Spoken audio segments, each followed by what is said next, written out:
Let's press on.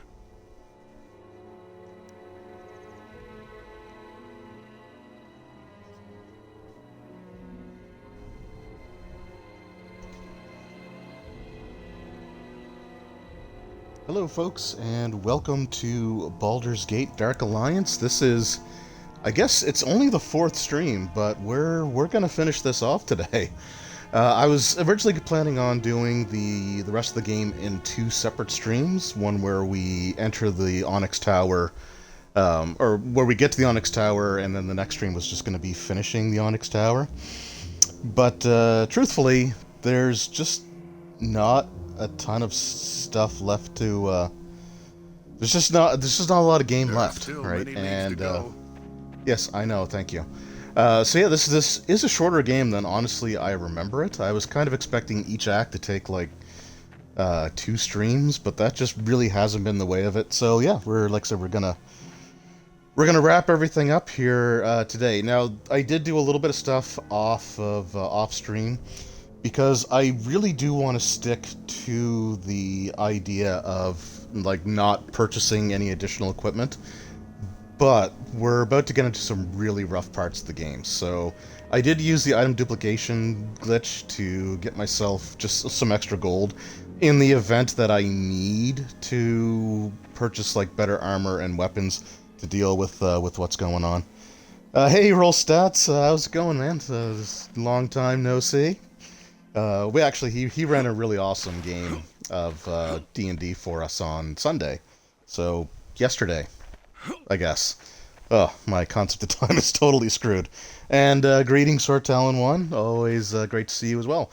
So yeah, so we're going to get into it. But first, let's actually go through. And so I'm just looking on my screen, like on my laptop screen. Does the stream look dark to you guys, or does it look fine? Because it might just be my laptop monitor. It's been kind of weird looking lately. I just want to make sure that everything's good while I run around Slavis.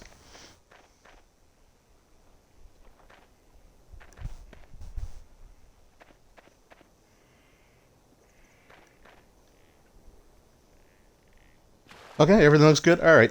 I did an update on my on my laptop, and ever since I did, the color settings seem a little off. I just haven't bothered with it yet. So, all right, we're good to go. Oh, actually, I wanted to talk to Slavis a little bit about the history of the Drowned City. You have returned. Is it help you need?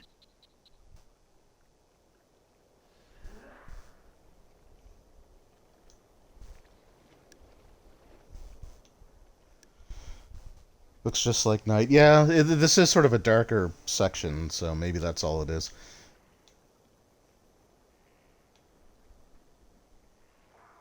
All right, yeah. So about the Great Drowning. Oh wait, no. Did we actually do this?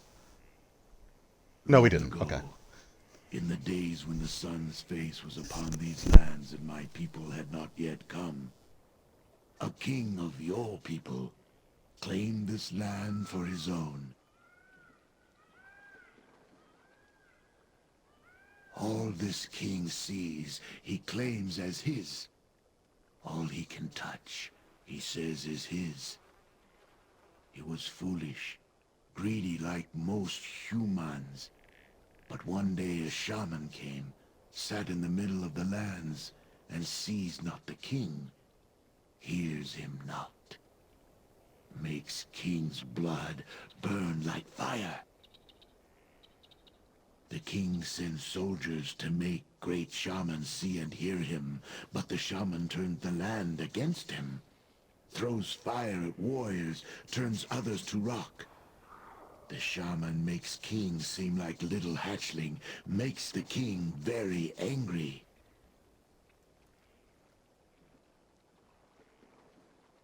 So king finds another shaman, sends him after the first to make the first one see and hear. Shamans have big battle, turn the land against each other, both shamans die. The land becomes very angry. When land became angry, water beneath earth became angry. Water rises from water stair and swallows the warm blood kingdom. Kill your people. was punishment. Punishment for a king that claimed to own land. No one owns land. Great break in land. Water pours up through it. Keeps the land beneath the water. Brings mists. Do not go there. Very dangerous place.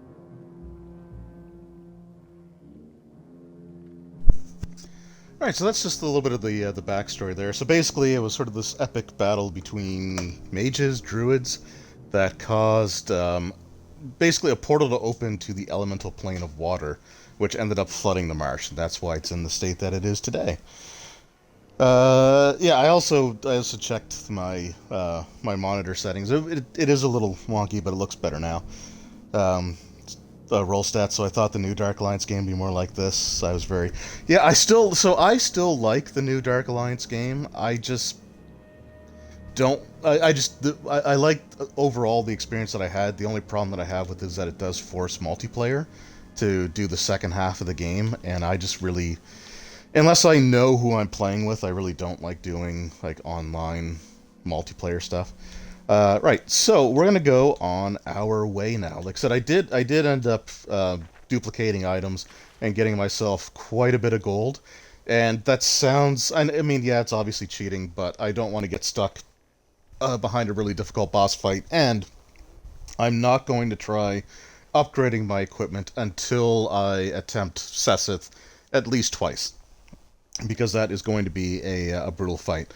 But have returned.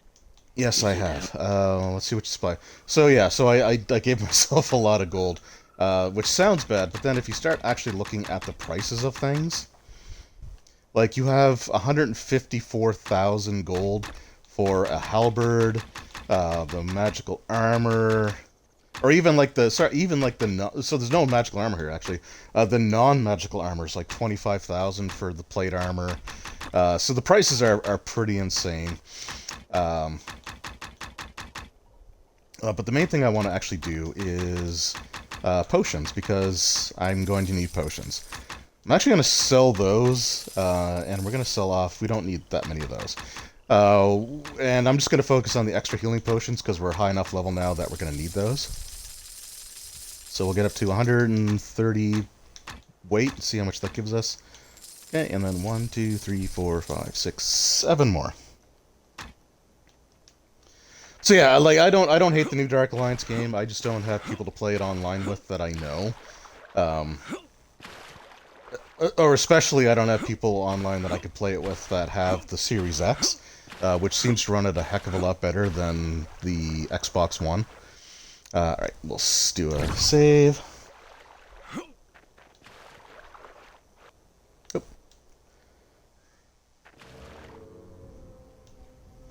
Oh, okay.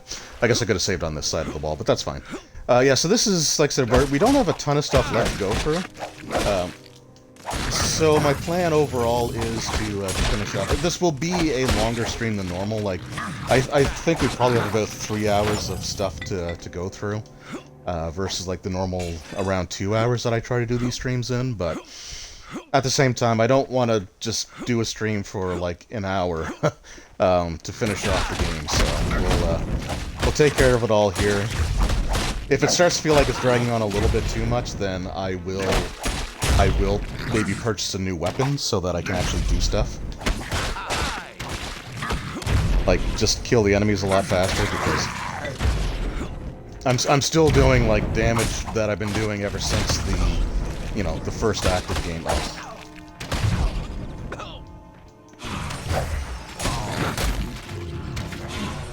Oh yeah, the shamans. I forgot about the shamans. Oh, I forgot about the shamans. Alright, here we go.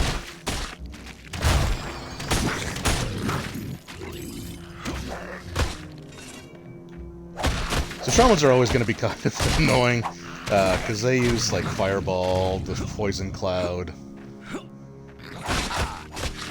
Also don't necessarily need to kill everyone here.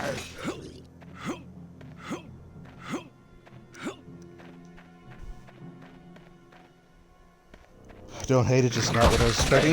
Yeah, it's not what I was expecting either. Like, I do agree. I would have preferred if it was sort of like this style of game. Or if they just would have called it something else. Like, they could have called... I mean, it could have been like a Legend of Dritz title. Like, there's other stuff that they could have called it, and then it wouldn't have had the expectations that you know, the game, that, like, that calling it Dark Alliance would give it. Oh, thank you for your help, Mr. Shaman.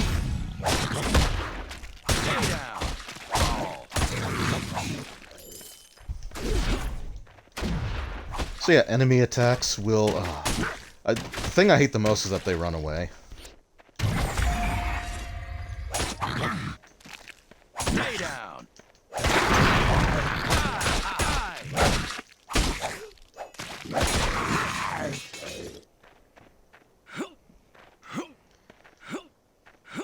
I mean, they could have, yeah, they could have called it, like, Legend of Dritz. They could have had something to do with the Crystal Shard, right? Because that's basically what the game is about.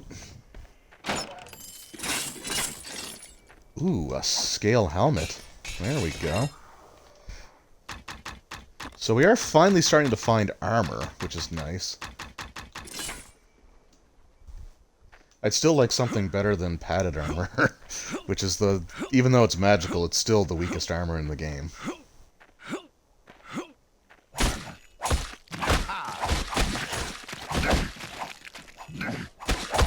Maybe I should actually check some of the new weapons I picked up, just in case... No, none of them do more.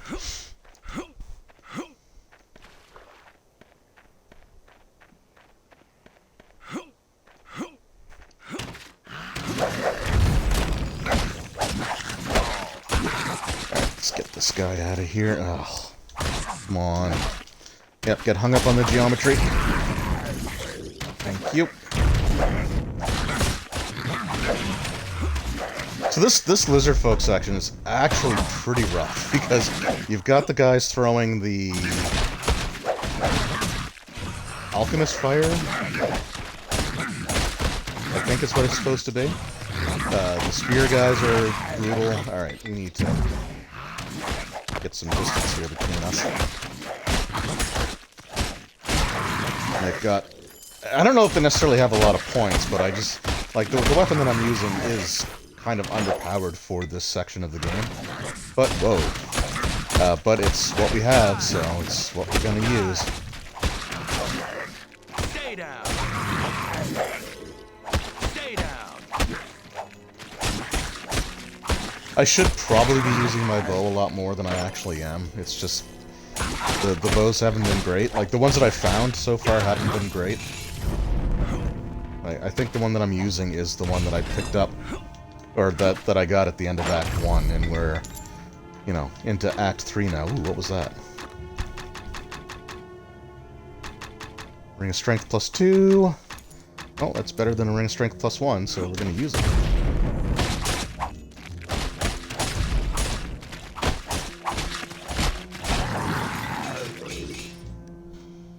Exactly, comes down to the title. If you call it Dark Alliance, yeah, exactly. You expect a Dark Alliance game. It would be like coming out with the new Witcher game. I haven't played like Minecraft. Yeah, so yeah, like the Witcher, they have had spin-off games, but they did call them something else as the main title, and then had, like, you know, a Witcher game or something like that. What was it, like Thronebreaker? Was the it was like the card battling game.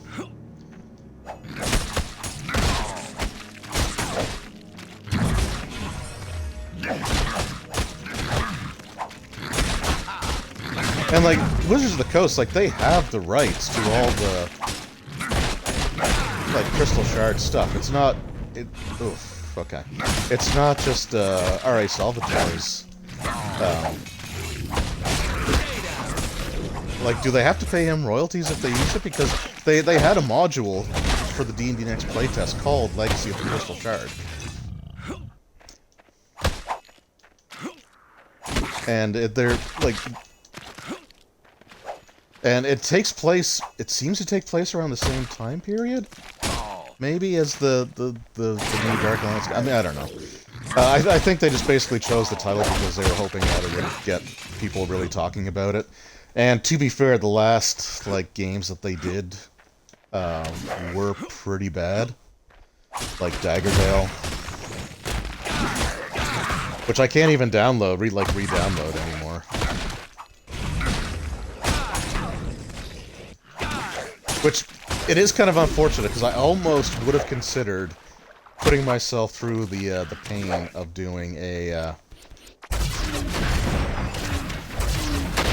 playthrough of it,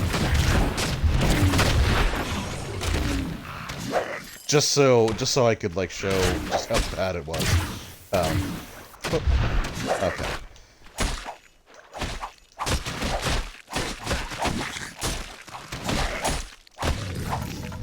Yeah, they own Dritz. They could have called it anything. Like, I don't mind that it was the Companions of the Hall, or that it was sort of like a non-canon story where they just where you've got the characters by name or by class type, but they don't necessarily rely on their iconic equipment. Like, it was kind of cool being able to switch out some of Dritz's scimitars and things like that. So I kind of liked that approach.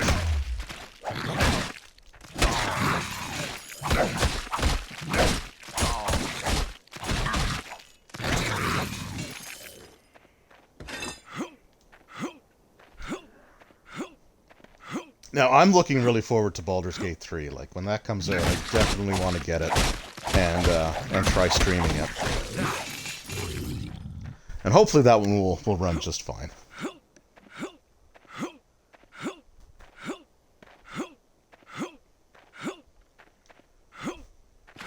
Okay, we've almost cleared this section of the map out.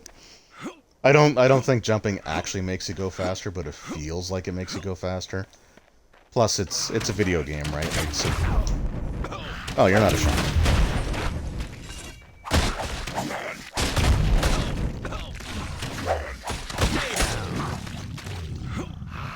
Like, honestly, at this point, I think just the fact that my weapon is still such low damage dealing, it's probably gonna... It's just artificially lengthening the amount of time it would take. Like, most of these lizard folk, normally by the time I reach this point of the game, by purchasing, like, whatever weapons and stuff that I can get, you're normally taking them down, like, maybe 3 hits. 3 or 4, but it's taking, like, 7 or 8.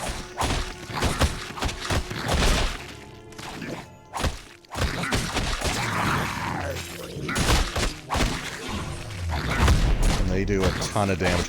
The boss, the lizard folk king Sessith, he is the nastiest boss I think in the entire game.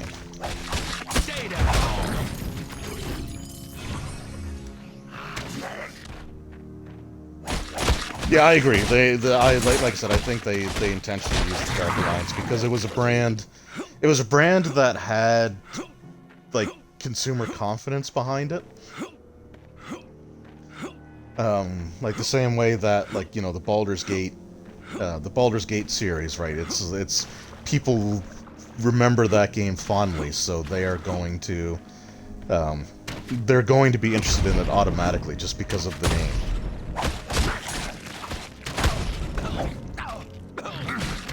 Okay, I'm stuck.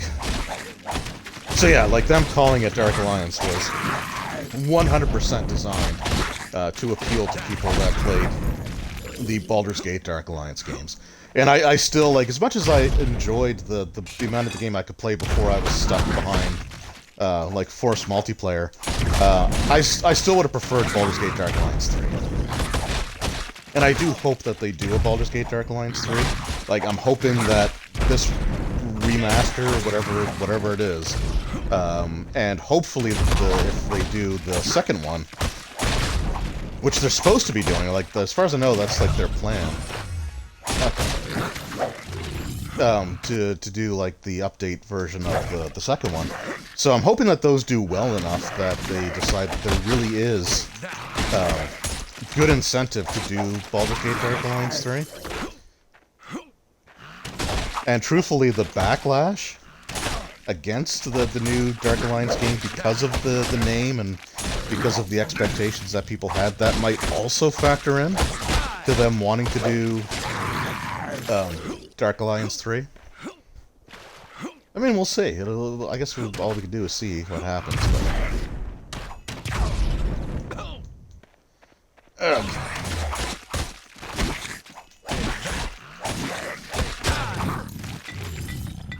Yeah, I have no idea how this fight with the lizard folk thing is going to go once I get to him.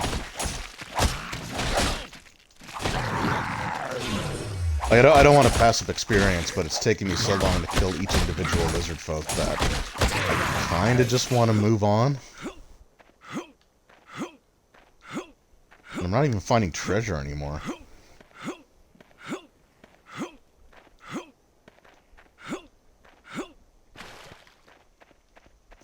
So, I guess personal story time.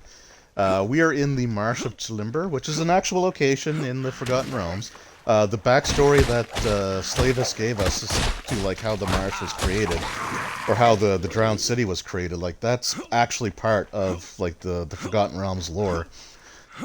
And because I loved this game so much back in the day, when I was designing my last homebrewed 3.5 D&D game campaign, I wanted to explore some of the locations from the Baldur's Gate Dark Alliance series, right? So, there was a point where the group did go to the Marsh of Chilimber. And the quest line, whoa, okay. So the quest line involved the players basically seeking out these like champions of Tiamat. And these champions of Tiamat were all, because this was a high-level campaign by this point, so they were all like ancient worm or great worm dragons of the different color varieties. And so one of the, for background, like they had already defeated a white dragon, they'd already defeated a green dragon, and I don't remember if they had actually defeated like the ancient blue dragon or not. But when they entered the Marsh of Chilimber, they discovered like this lair that was supposed to be the lair. Oh, come on! That was supposed to be the lair of this like great worm black dragon. However, there was no black dragon there. So earlier in the campaign, one of my players, he really alright, you know what? He wanted to play the prestige class Talon of Tiamat. And the Talon of Tiamat, I think it was in the draft for 3.5. But basically, you take on like aspects of each of the different like chromatic dragons. But he really wanted to play this prestige class, and he wanted to be secretly evil. Now the main player, because there was only a couple players left in the group at this point, by choice, by my choice. But so there was this paladin in the group, and like the paladin's detect evil was obviously going to be problematic for him. So he had like this ring, I think it was a ring, that had like a permanent non-detection spell on it, which basically that just means that you couldn't be magically located. So here we're starting to find some of the ruins of the city. So he couldn't be like magically located by location spells.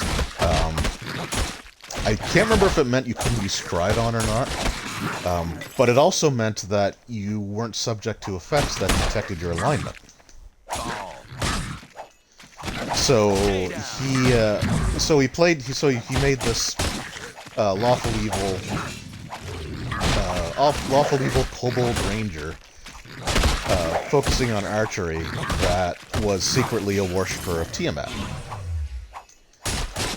So when he and the paladin made their way to the Marsh of Chilimber to fight this great worm black dragon, they arrived to find that like the dragon was gone. Like the dragon was already dead. So that champion was just not around.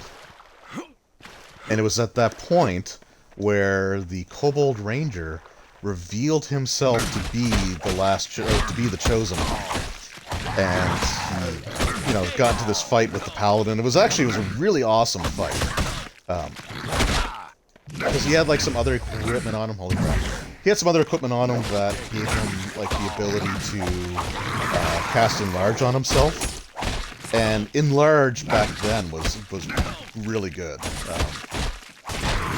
So anyway, it was this really brutal fight against this paladin, and the player playing the paladin, he was so upset, like he was just so devastated to be betrayed, and it was just like, it was really the build up paid off really well, and like I don't normally go for that sort of character design, but it worked in this case, and the player that made the character was at a point where, just because of his work schedule and everything that was going on in his personal life, he just wasn't able to make games anymore. So it worked out well, but I remember that being, he was mad. He was really mad when he discovered the truth.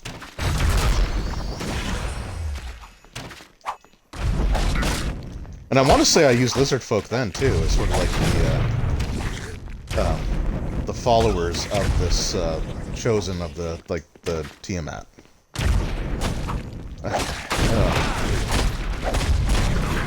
Oh, good. There's two of them.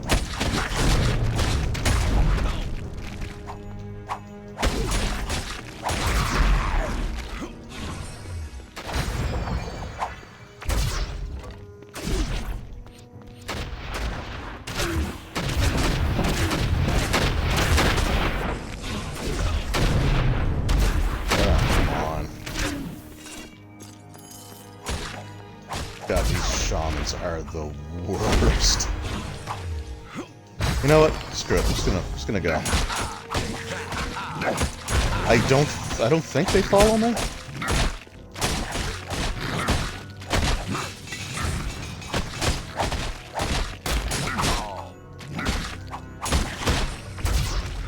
No, they do. They do follow me.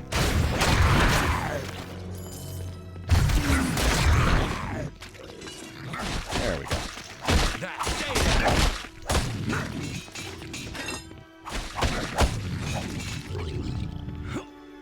Oof. Alright, I gained a level though, so geez, I'm only 14th level. Alright, we are going to improve critical, death blow, improve critical, death blow, to help me out a little bit. And enchant arrows, sure.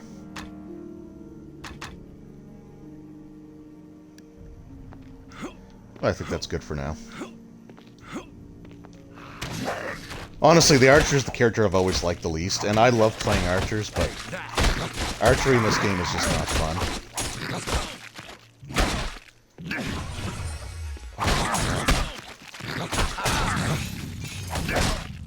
Yeah, you can see the critical increased from 36 to 44, so that definitely made a difference.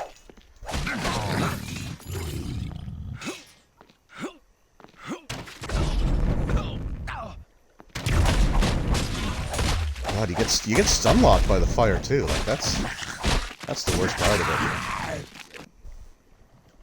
it. Alright, so we got left for potions, because it's probably not very many. I've used 47 extra healing potions already. This is yeah, so I think with this game, the moral of the story is that you really can't rely solely on found items. Whoops, sell. Okay, I'm gonna sell the regular ones because they're just not good enough. Amulet of strength. No, I want the amulet of regeneration, so I'll sell you. Sell you. Yeah, I'm still only finding padded armor. Like, that's just ridiculous.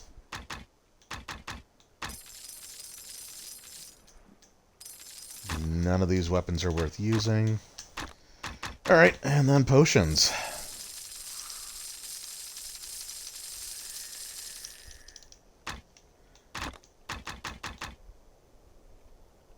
55. That sounds good to me. I'm also really... Whoops. What's going on there? I'm also really looking forward to getting the Pathfinder Wrath of the Righteous game when that comes out. It's out now on PC, but it's going to be coming to like the Xbox and PlayStation. So I'm really looking forward to picking that one. I do have Kingmaker, which is actually going to be the game I'm going to start once I finish this one.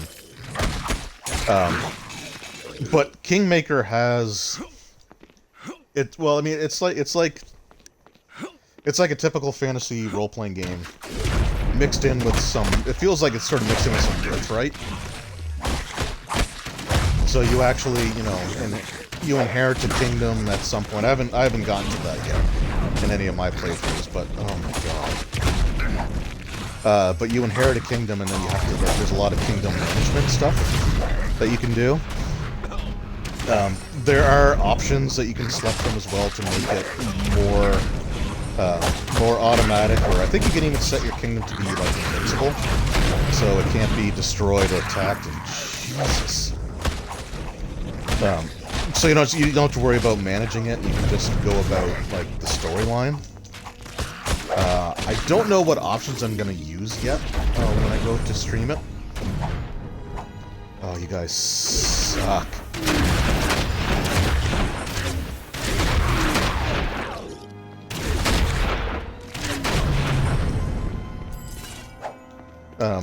Yeah, I don't know what options I'm gonna select for that yet. I might actually put that up as a poll. It's just honestly, I don't want the game to. I don't want it to drag on. And there's a big difference between playing a game just, yourself for fun and streaming a game where, like, people are watching and losing interest because of what you're doing, sort of thing. So I kind of want to avoid that situation. Stay down. Stay down. Stay down. Oh, God.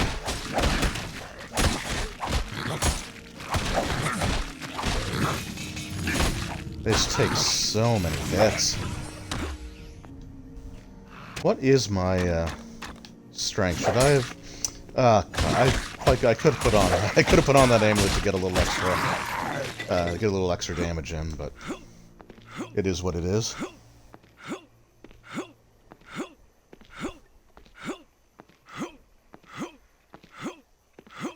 And for example, with this, just like I said, where the lizard folk are taking so long, I might forego trying to clear the map fully, and come back here.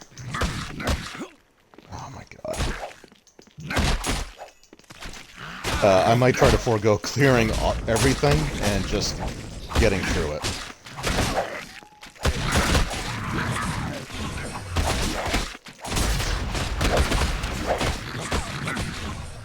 Because, I mean, I'm just getting destroyed here by these guys.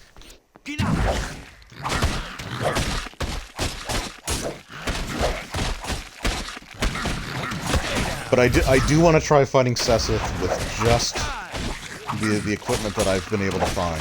And like I said, I'll try fighting him twice.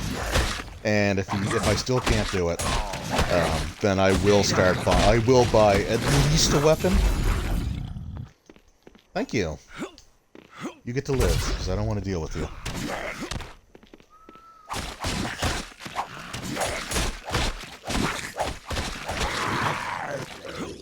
Because yeah, this Lizard King is like one of the most brutal bosses in the entire game.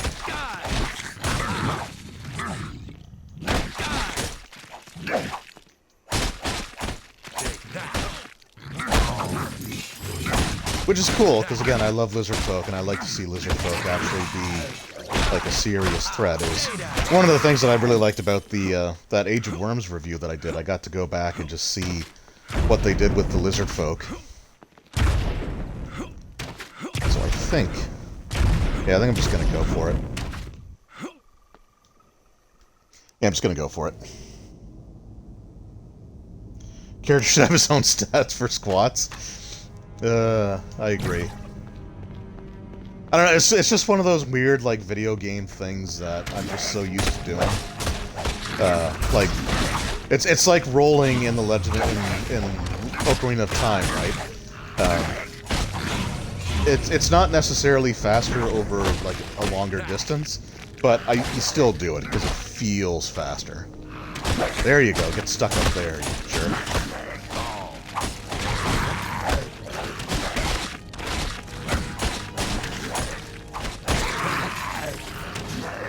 I will say one thing, my archer never skips leg day, that's for sure.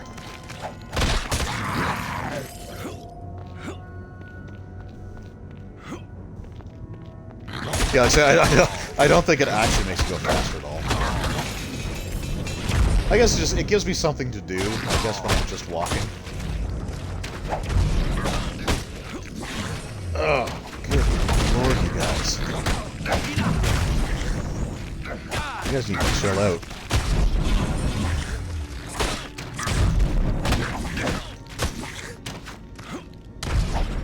Like, it's just certainly not helping that my weapon is so low in damage compared to... And getting stun locked there doesn't help. I mean, truthfully, I'm honestly surprised that I've gone this far without caving and buying stuff. Whoa, whoa, whoa, whoa, whoa. Pay attention to my health, though. Because I was expecting to have to cave in when it came time to fight the White Dragon. Because the White Dragon is a really tough fight as well. Not so much because of the dragon's health, but just because like so much of its attacks like knock you back, or you've got like the layer action with the ice just falling down constantly around you. So that's where I was actually expecting to have to go back and actually buy stuff. And if I can get past Slavis, I will be really impressed. Now, there is some awesome equipment in the Onyx Tower when we get there. Like, the best gear in the game is definitely there.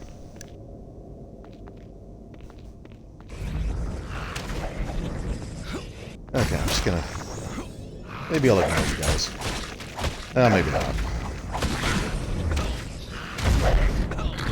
I need some experience. I don't want to run away from too much, but at the same time I just used like 5 potions. Killed 2 lizard folk.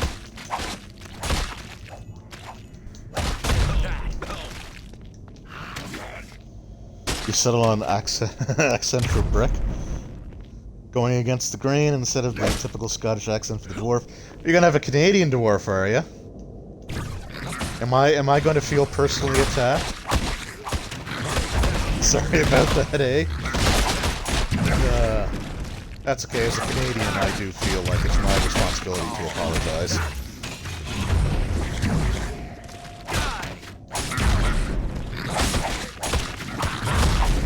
If it helps, the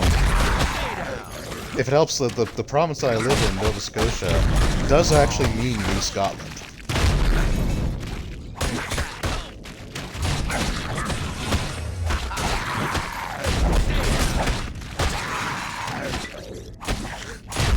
And being from Halifax, or living in Halifax, the terminology we use to describe people that live in Halifax is Haligonians, which does kind of sound like something out of a fantasy game.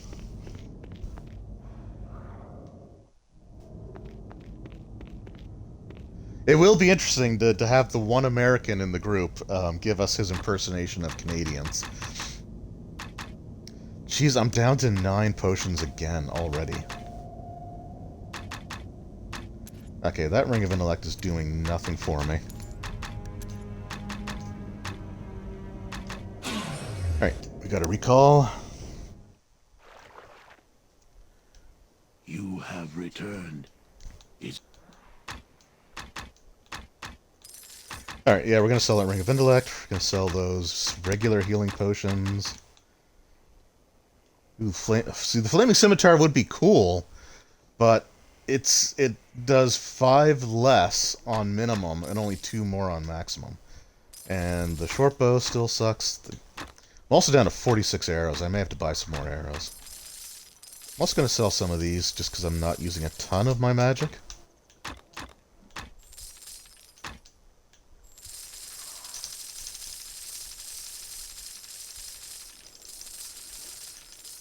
Alright, what are we at now? 65 potions. There we go. That should get us through a little bit anyway.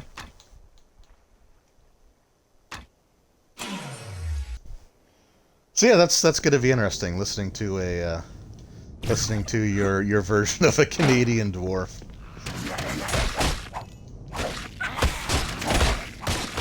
Just don't say a boot, because that's not a real thing.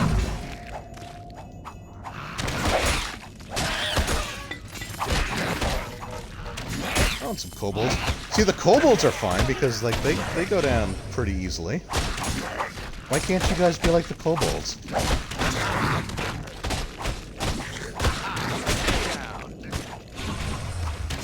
Could be a dwarf from Minnesota. Yeah, the Minnesota accent. The Minnesota accent, it sounds more stereotypical Canadian than actual Canadian accents. Ooh, amulet protection +5, eh? Ooh, ring of regeneration though. No, we'll put the amulet on for now because the regeneration's nice, but you really don't notice much about it until you get to like +5.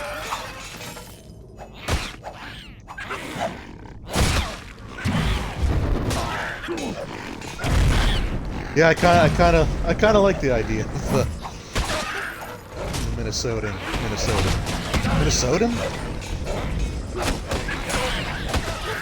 I guess I don't know what the term is for people from Minnesota. The Midwest accent, but that's fine. You know, again, if you want to make them Canadian, I'm down with that as well.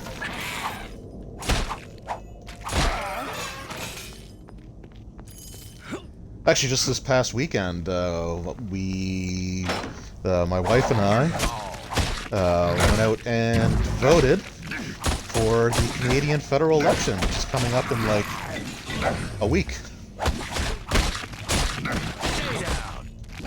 And we're a little worried about how it's going to go, but we'll have to see what happens. Something tells me it will probably end up being another minority government, so I guess so the way that the Canadian politics works is like we don't vote directly for our prime minister. So like in the States you have like the ballot where you vote directly for the president, then you'll vote for like senators, you'll vote for, you know, certain bills, governors, like all that stuff, right? When we go to vote, we only vote for like the one thing. So if we're doing a provincial election, we vote for our premier, or we vote for the party that we want to lead. But there's only ever like just the one X we make on our ballot, and that's it. So it's a really simple ballot. It's a really simple procedure. But we don't vote for the prime minister directly. So we vote for our member of parliament, and there's a certain number. There's like X number of seats in Canadian Parliament, and I don't know the number off the top of my head. But like, so with us, the leader of the party, the prime minister is the leader of the party that has the most seats in Parliament. But we have situations where you can have what's called a majority party.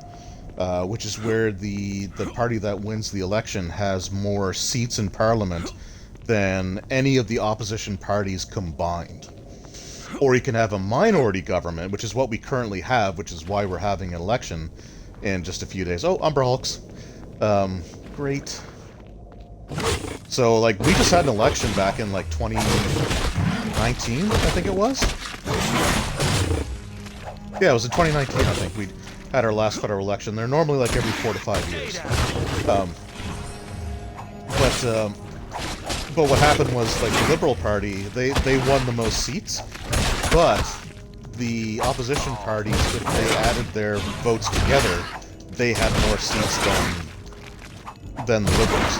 But the Liberals was the party with the most individual seats, like, of all the parties.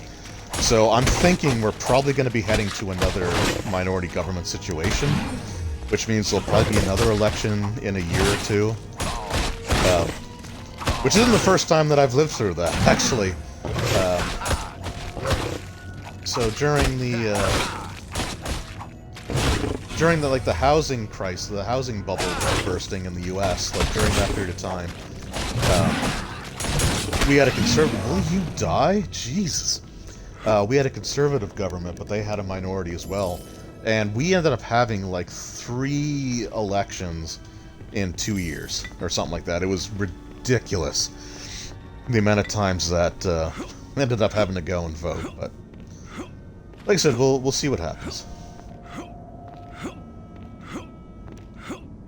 I'm not going to talk about, like, you know, my political affiliations or like what party I vote for or anything like that, because that's just never going to end well, no matter what. Right? Like, no matter who you support, it's always going to be the wrong thing, especially on the internet. But we went out and voted. We did our civic duty. Took like 2 minutes. It was great. And we did the advance poll.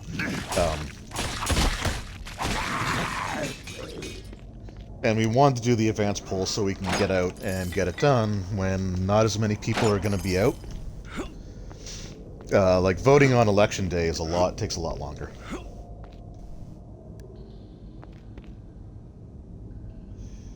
You're gonna go musky fishing, don't you know? I don't know if "don't you know" is really a Canadian expression. It's not one that I've heard a lot.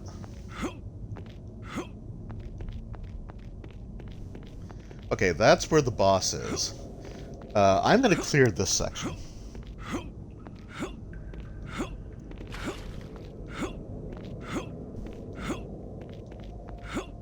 Actually, I'm trying to think of some Minnesotan. Okay, I'm trying to think of some, like, what you would consider to be like stereotypical Canadian phrases. But I'm honestly not. I mean, aside from the joke of "I'm sorry," I honestly can't really think of two. I guess we like to call people. Oh my! Like to call people losers. And A. Throw an A on there certainly works.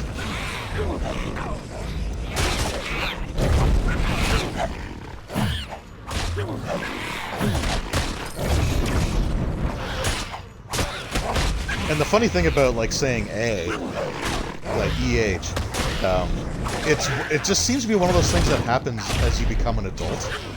So when I was a kid, I never said it. Like, just never said it. I thought it was, you know, I'm not gonna say I thought it was stupid, but it was just like, you know, that's not something I'm gonna do. And now I just subconsciously find myself doing it.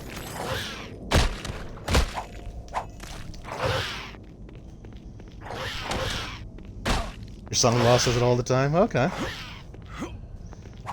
Yeah, it's just not an expression that I've heard a lot of.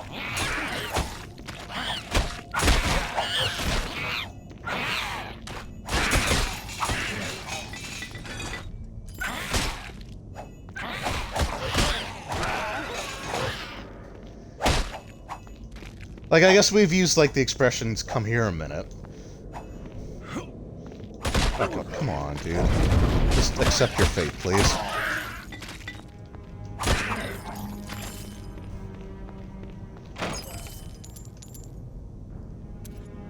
Ooh, Ring of Strength +4. Heck yeah. Alright, you can go away. So in that 3.5 game, if you're gonna go roll stats, if you're gonna go with the Canadian, like New Scotland style dwarf character, I very well may decide to rename the ship that you guys will be frequenting. I will definitely consider renaming it the Blue Nose. Because the Blue Nose is a famous Nova Scotian schooner. The Blue Nose and Blue Nose 2. So we're on the Blue Nose 2 now. Alright, so we are at Sessith. Before I enter the fight, I gotta see what I've got for equipment here. 37... Okay, so I've got 50 potions overall. Did I pick up anything better than what I currently have? So the halberd would be better, except for the fact that its minimum damage is 2. So, like, its maximum damage is a lot better.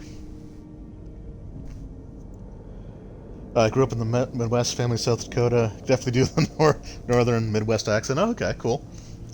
Beats the Titanic. Well, so, I mean, like, the Titanic is something that I've studied extensively over the years, and Nova Scotian history is connected, is connected. We have the Titanic graveyards here. The Maritime Museum has a really cool exhibit on the Titanic. But yeah, the Blue Nose 2 is still in service, so I guess from that perspective. Alright, here we go! You trespass. This is the land of my people. Sessith rules here. And that is a human face that he has on his necklace. You rule here no longer, Sessith. I've come to stop you and the rest of the Lizard Man tribes. Oh, wow, they still call him Lizard Man back then. I will put a spear through your heart and drink blood from your skull. 3.5 did rename them Lizard Your Folk. bones I shall give to the tower. Yeah, well, we'll see, but you're probably right.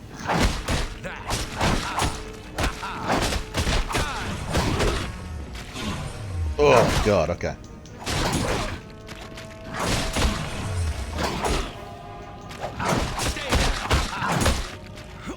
Okay, so I'm actually not doing too bad against him, but he can hit hard. Like, normally the first hit's not that bad, but that second one gets pretty brutal. Oh. But, oh, that was a bad decision. I forgot there were things here. Alright, let's, normally I clear that section out before I bring Sessith, because there are a lot of exploding barrels up here that you can trigger. And whoops, and not get away from. All starts with a red bag you don't have to pronounce. Bag. Okay. Yeah, they. Oh, did they call them lizard folk in the rule cyclopedia? I'm not going to count that as one of my deaths because that was me being stupid. But I am going to clear out those guys first. And then come back. Because those exploding barrels can come in really handy. Oh my god. You are the worst.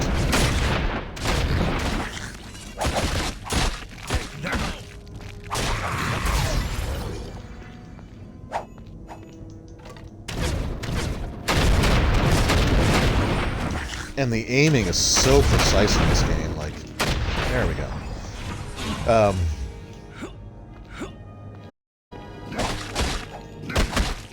What was it say? Oh yeah, the rule cyclopedia. Yeah, I didn't know if they changed that.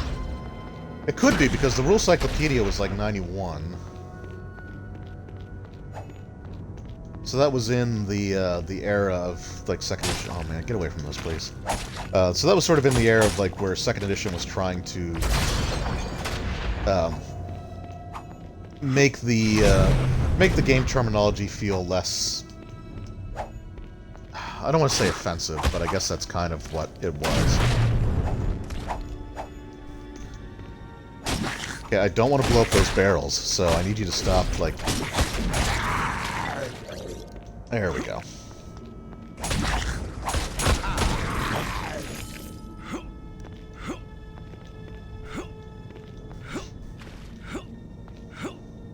Because yeah, because that would have been after the point in time in which they had gotten rid of the name of like demons and devils and went with the Badazu and Tanari instead. Okay, stop getting so close to the exploding barrels, please.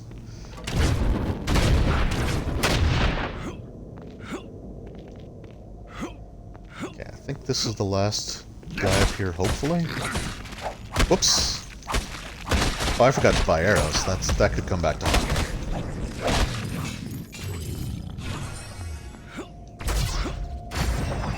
Nope, you're here. Yep, get stuck on your guy. That's great.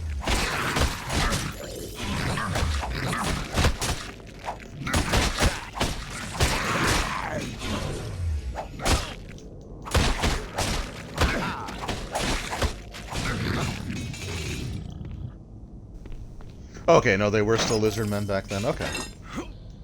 Because, like, they were in the Monstrous manual. For second edition. And that's what it was called. It was Monstrous Manual and not Monster Manual. I don't know why they made that change either. Maybe it was just to make it sound slightly different than the previous edition one, maybe. Alright, I will open up these treasure chests. Because they might have potions. Better items to use. Something. Ooh, a wounding scimitar. What's that one like? 5 to 7. That's just not...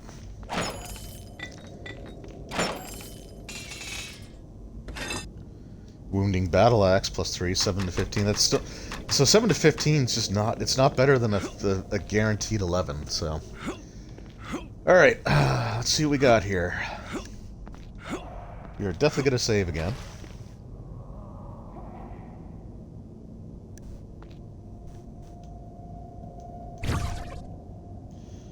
Thought the change was silly. Yeah, it was kind of... I mean, they were under a lot of pressure, right, by, you know, religious groups, parent advocacy groups, and, like, there was a lot of stuff being thrown at them. So I can understand why they made the change. I am glad that they went back. Like, once 3rd edition came out, they were back to having, like, demons and devils. They kept... but they did change, like, lizard folk, because, you know, there are... you know, you can encounter females. And I think one of the issues, maybe, was the fact that in like the older ones, like you could encounter like females, but they were typically considered to be like non-combatants, and maybe, you know, they just didn't like the way that sounded from a PR stance. I don't know. I am glad they brought like demons devils back, but it was definitely like trying to it was definitely like trying to placate the parenting groups and the church groups that were never going to play the game anyway.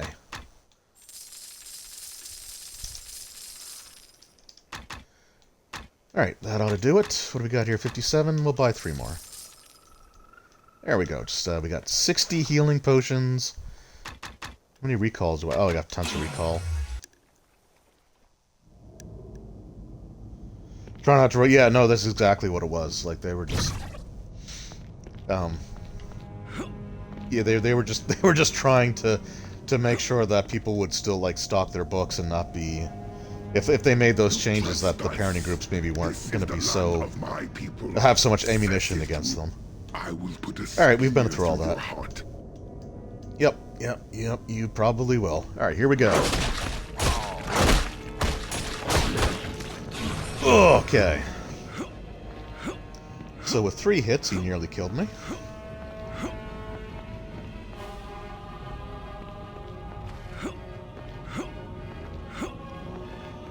Now, honestly, like, I'm not against the idea of, like, you know, demons or... that missed him altogether, didn't it? Yeah. Like, I'm not against the idea of having, like, you know, demons and devils be referring to themselves as, you know, Tanari or Badazu, because, like, they probably wouldn't call themselves demons or devils. But yeah, they removed the terminology completely from the game back then.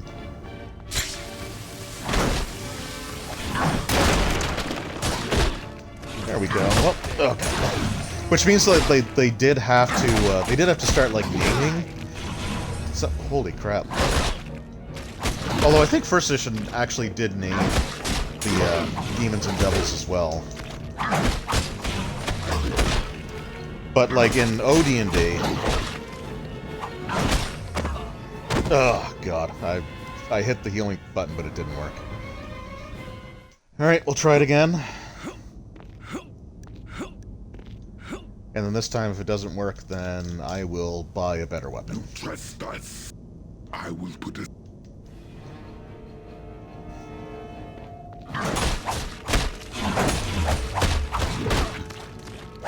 And those exploding barrels really did nothing for me.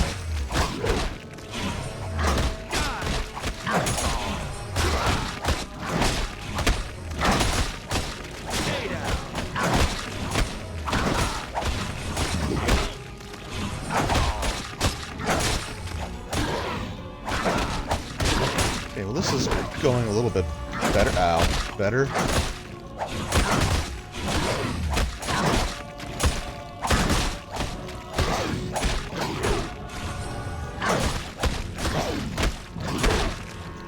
I think. Oh, okay. Holy! Alright.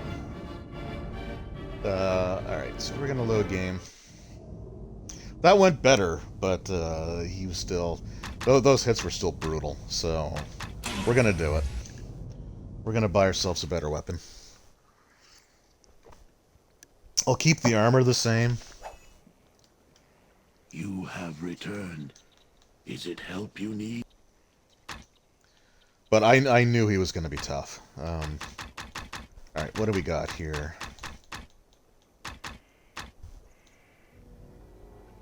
So that Morningstar is pretty good. 30 to 57. 33 to 45. I don't want to use two-handed weapons. Although something that could swing for up to 117 is pretty good.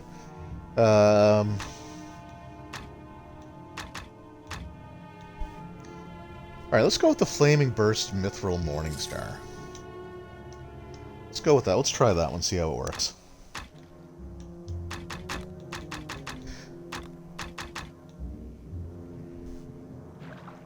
Actually, you know what? I'll buy it. I'll have it on me.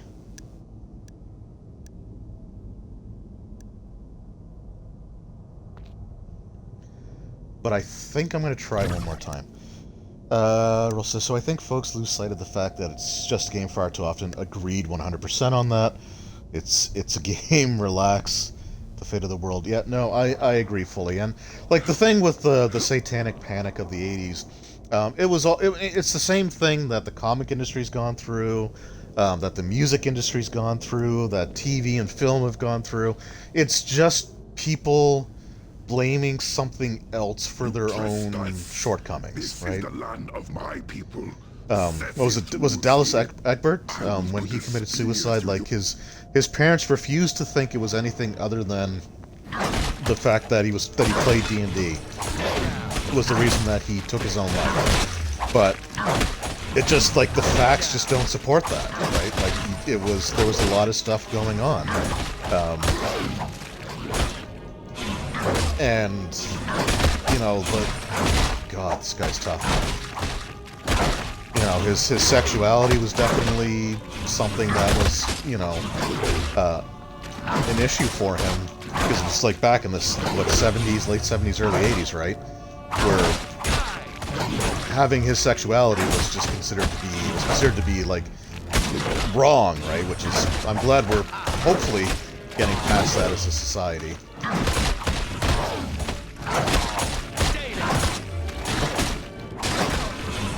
Oh, no, we might have him. I think we got him.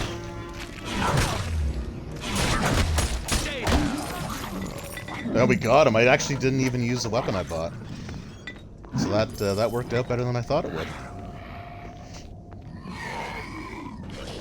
But yeah, it wasn't the fact that, you know, his character died in D&D, so he committed suicide because he was so attached to the character. It's because he was suffering from some um, serious emotional issues that he just wasn't able to overcome, right? But the parent not wanting to accept that, not wanting to think that they had done anything wrong or that they had missed the warning signs, they blamed it on something else. And you know, we saw that with the comic industry.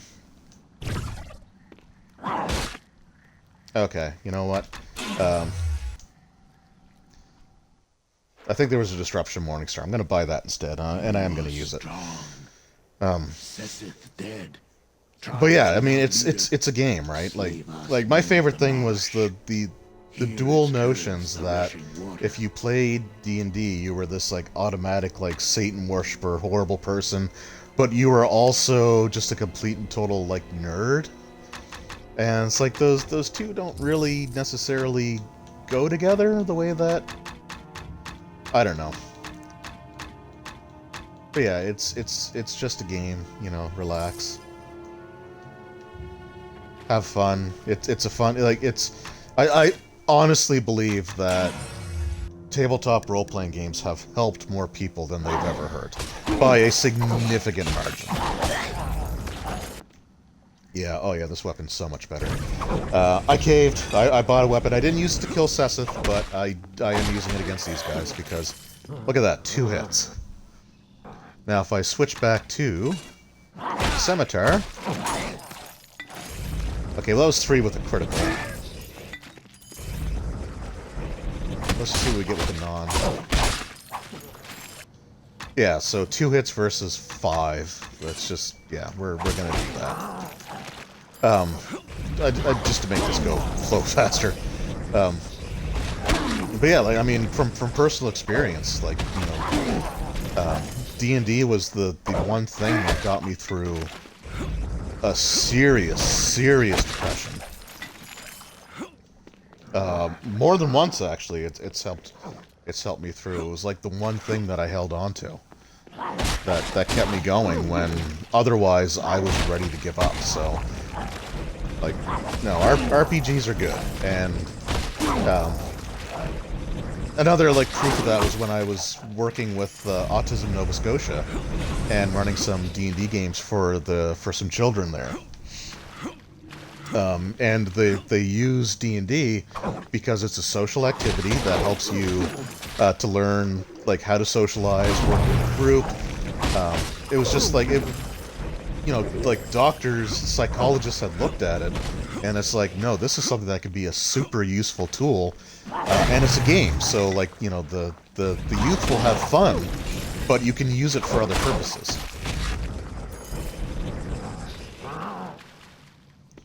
Your stories from the Bible Belt, yeah, that just, I mean, if you're religious, you're religious. Like, I have friends that are religious, and, you know, they understand that I'm not. But we respect each other, and we don't, you know, we don't try to convert one another, and that's fine. And if that's, which is the way it should be, right? Like, if you want to be religious, that's your thing, but yeah, I've heard a lot of horror stories.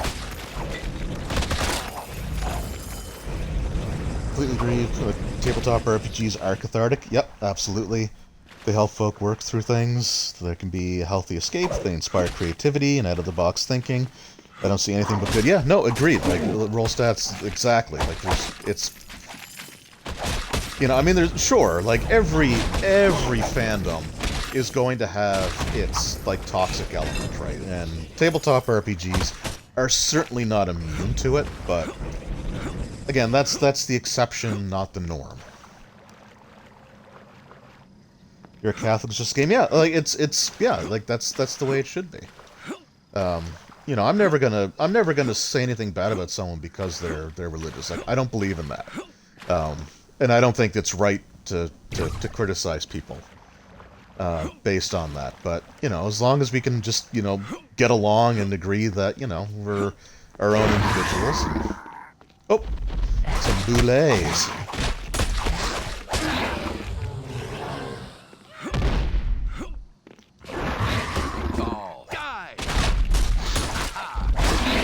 Oh man, I wouldn't want to be fighting. I got to switch back to the other sword just to see how long it would take to kill one of these.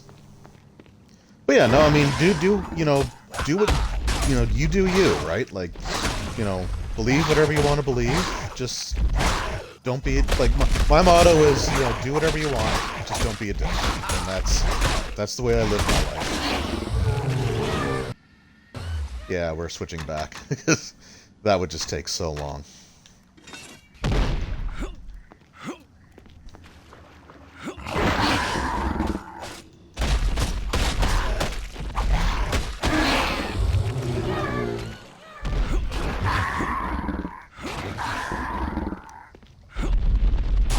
So I guess this would be I think this is the first stream that I've actually done since I ended up getting the mail. But I did actually, because I'm playing a D&D game, I did get the latest D&D adventure, whose name I always keep forgetting. Is it the Wild Beyond the Witchlight, or whatever it is? Anyway, it's like the Feywild adventure. It's pretty neat so far. Like, I have to say.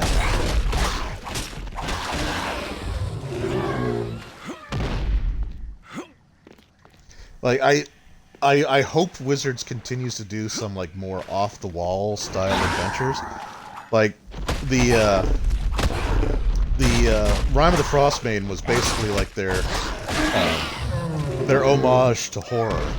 Like, horror movies and the horror genre. And I really like that adventure. And this new one is just sort of like Alice in Wonderland sort of thing. But it's really cool, like...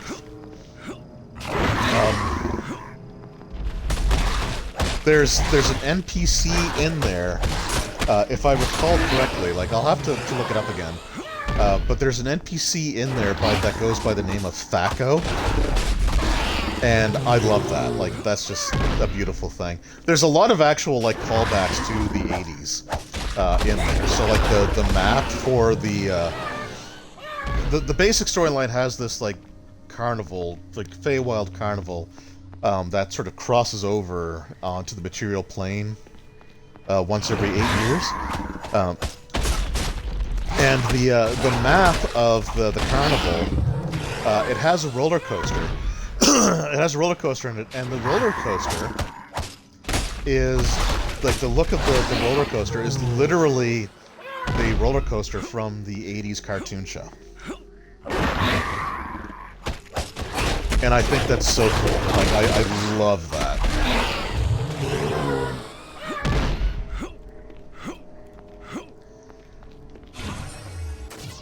Alright, oh, I gained a level.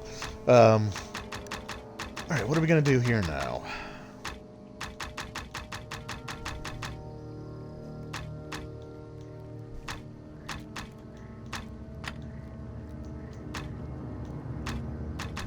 Wow. So one thing of shock arrows. There,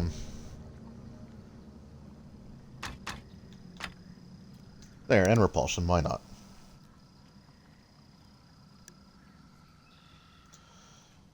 Curse of Strahd is Wizard of the Coast homage to Goth. Oh no, yeah, no, definitely Gothic horror, 100%. Yeah, I was thinking more of like, I was thinking more like Rime of the Frostmaiden is more like The Thing, Alien, and like the Mountains of Madness. So it's sort of more like the creature horror kind of concept. But Curse of Strahd is, yeah, that is like pure Gothic horror, absolutely.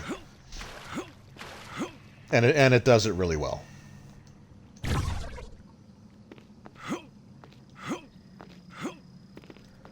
Like, I cannot argue. I can't argue that for Gothic horror, Curse of Strahd is the way to go. But if you like a little more like cosmic or creature horror, then Rime of the Frostmaiden is there. So we weren't able to we didn't do it. Oh, okay, there's a full size bootleg. So we didn't actually do it because the party, like, you guys were, you started the campaign somewhere else. so you didn't get to do any of the, like, the Icewind Dale secrets for the characters. But, so one of the character secrets that you can have in Rime of the Frost Maiden is that you've been, we'll say impregnated. You've been impregnated with a slad tadpole. Which is basically, it's basically like having been the victim of an alien xenomorph facehugger, right? Because you've got this embryo in you, and like when it's born by like bursting out. So you have basically like the chest burster sequence that you can do. Now we're fighting minotaurs.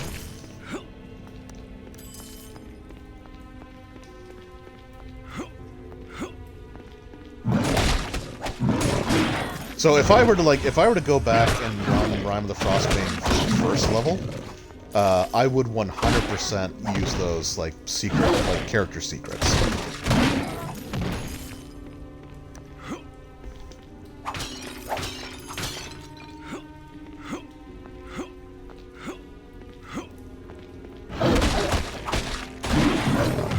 Whoa, okay, I was not paying attention to my health.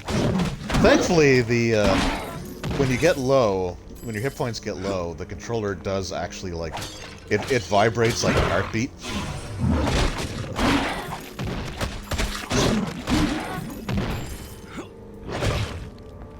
But anyway, yeah, the new adventure seems pretty cool so far. It also has, like, the iconic, like, LJN action figure villains. Like they've got, they have Warduke, they have Kellic. But they do something a little different with them now. It's interesting, like, it's definitely interesting the way that they're going about it. Ooh, full plate helmet? 15 versus, oh yeah, we're definitely gonna do that. Half plate gloves of 12 versus, yeah. It's easier to sell those for gold.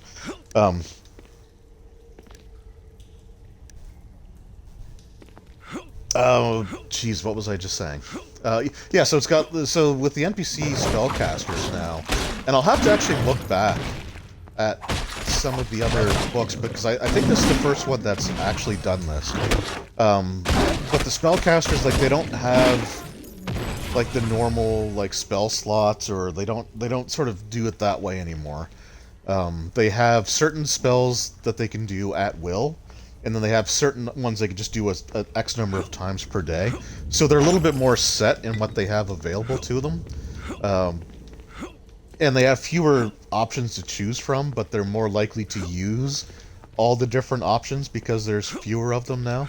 It's kind of weird. Like, I have to go back and really relook at them again to see how they've done it. It's interesting.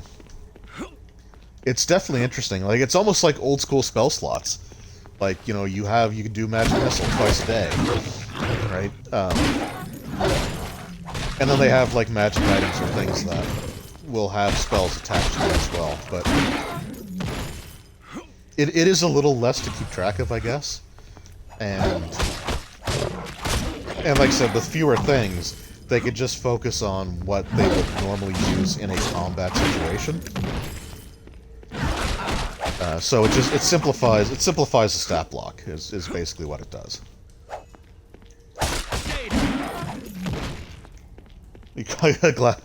Oh, you're sad that you missed that. I misread that. Yeah, I was considering just doing it anyway for you guys, but I didn't want to force anything, right? So. And plus, with the stuff that's been done so far, I can always go back and run it from first level and have a lot of stuff in there be different.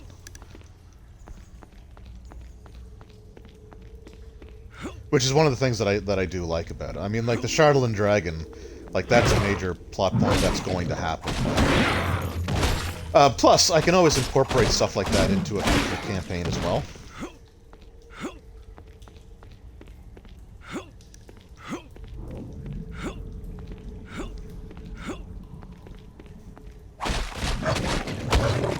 like, I definitely wouldn't limit those secrets to just a single campaign, and I don't think that's what was intended. Like, I think one of the things is, like, you know, this is something that you can do to enrich your campaigns, so, you know, like, here's an example of it, and keep this in mind when you're doing your own. At least that's how I kind of look at it. They also introduced, like, cards for the NPCs that have, like, just role-playing information on it.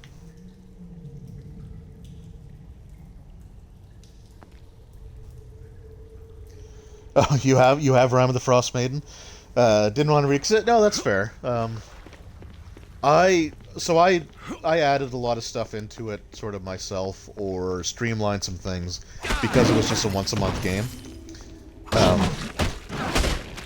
The Shardland Dragon, though, like, that fight was pretty much, like, exactly as it is in the book. A couple of the other encounters were similar, but I did make some changes. The Ice Beholder was not in Rime of the Frost Maiden, unfortunately. It would have been nice if it was, but, like, that wasn't there. The scene where you actually, like, witness the Frost Maiden accepting a sacrifice, that's not in the book either. At least not that I remember. But I was inspired by the art on the cover to include that scene.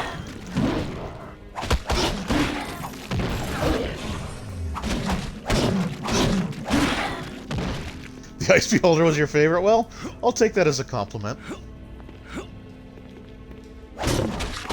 Was it your favorite because it got away and that annoys you to no end?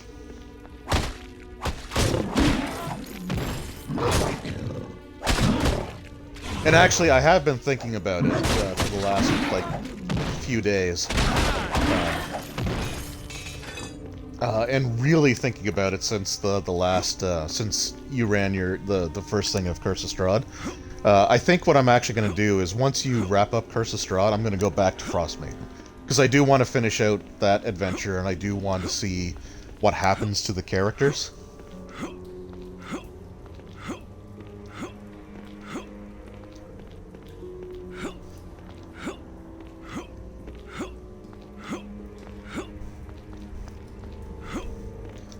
And where we're getting into, like, the winter season, and there's gonna, like, less outdoor activities, then I might consider trying to just add a second date every once in a while to do the 3.5 game.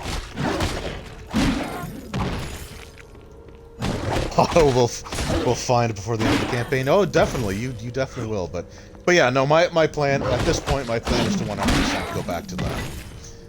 Just needed a little break to kind of recharge the batteries and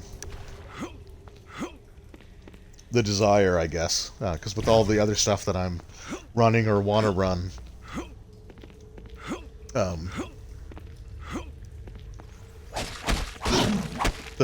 5th edition game just it was the one I was least enthusiastic about. But I do love the group, I do love the characters, and I definitely want to see how Otto's story unfolds. And there's something that can happen. So I guess what I'm saying is don't read Rime of the Frost Maiden yet, or at least don't read past the Shardland Dragon attack. If you want to read all the stuff up to there, then that's fine. Because there's a ton of stuff that I just didn't use. Because of the fact that your characters were already at the level where you could start doing the other stuff.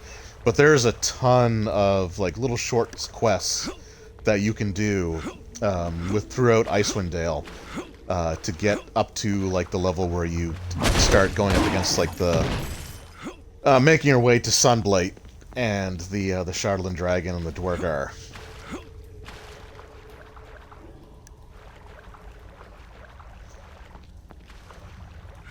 Yeah, no, Otto. So, it's kind of funny because some of my favorite characters that I've ever DM'd for have been paladins. So my friend's paladin who got betrayed by the Kobold Ranger / Talon of Tiamat, I really enjoyed running stuff for that character, and Otto is just such a fun character to run for. I don't know what it is. Like, it's just, and neither of you are playing a paladin like the stereotypical paladin, so maybe that's it. But they're just such fun characters to design stuff for. Like my favorite memory of this campaign to date, the one with Otto, was absolutely the unveiling of the statue to Arathis, and the billboard-sized dedication plaque going over how great Otto was.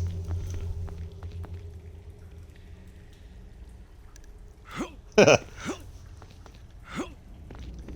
Otto's one of a kind.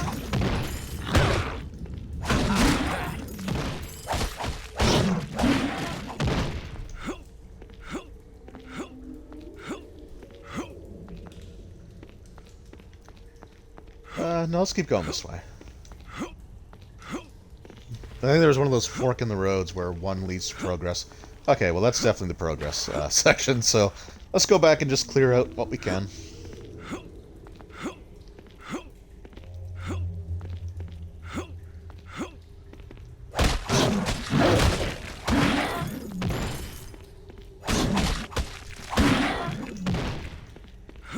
Yeah, Otto is just really easy to write stuff for, like, because I know the things that I can do to make him tick.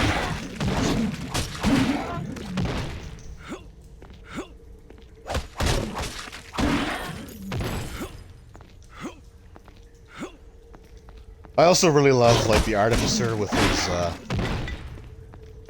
with Elroy, his robot, and the theater masks. Like, I thought that was such a cool idea that I try to incorporate that as much as I can too.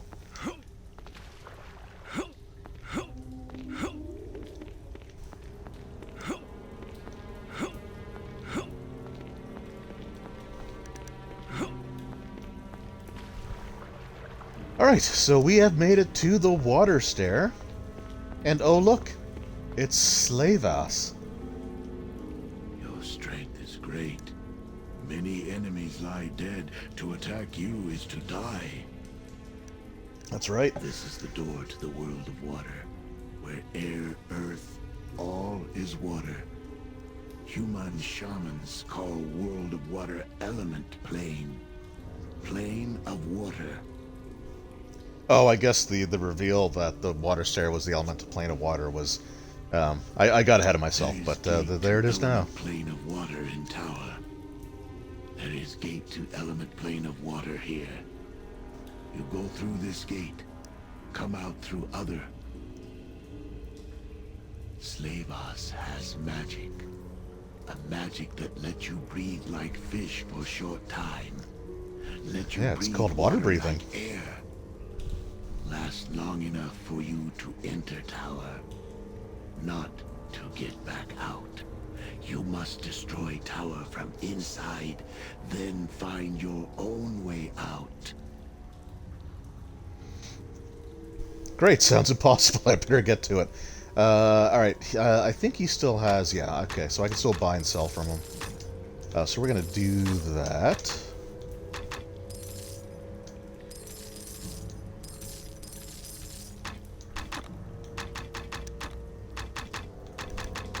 We're definitely going to be buying some potions. I will sell those, though, because I'd rather have the greater healing. We're going to Constitution +1, not going to use it. And the Dexterity, not going to use those. I'll keep the +3 just in case.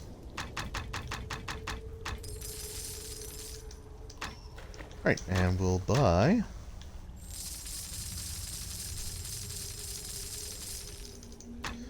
Oh, wait a minute, why am I...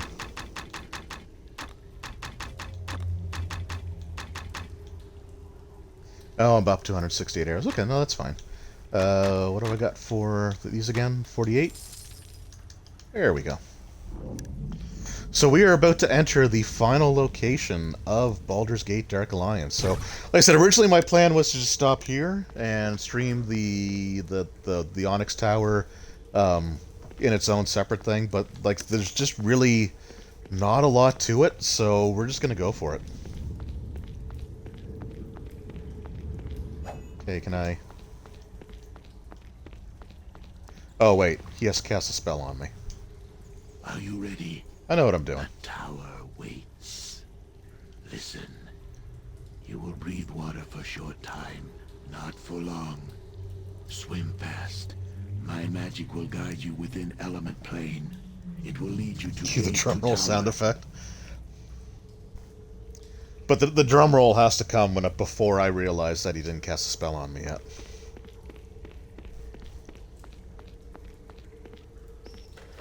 Oh, there we go. So I really hope they re-release the second one, and the sooner the better.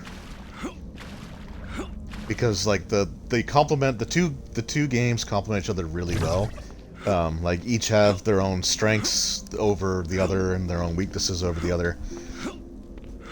The Onyx Tower, like this section is kind of annoying. I'm not gonna lie, but we'll get through it.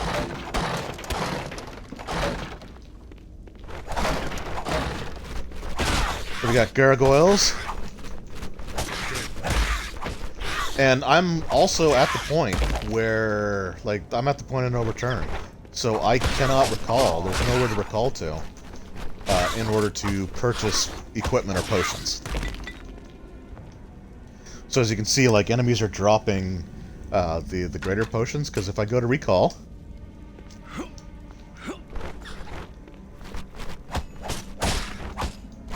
So it probably would have been a good idea to buy a stronger weapon, but we're doing okay so far. And there's tons of boxes, and like I said, they drop quite a bit. So this one box dropped 3/4 of arrows. Right? 3 healing potions. So it does keep you stocked up, but we're just at the point where we can't buy anymore. What am I at for arrows? Yeah, 248. I don't need to pick up any of those, like, dozen quivers on the floor right now. Oh yeah, and traps. There's traps again. But these treasure chests have usually much better items. So there we have a Ring of Regeneration +5. If we do run out of potions, that will come in very handy. Wait, I can just do this.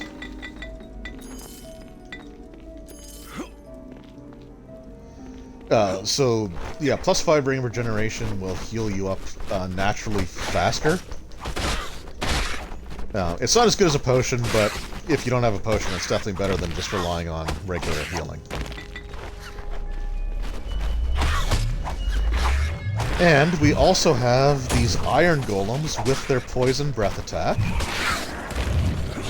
So that's great.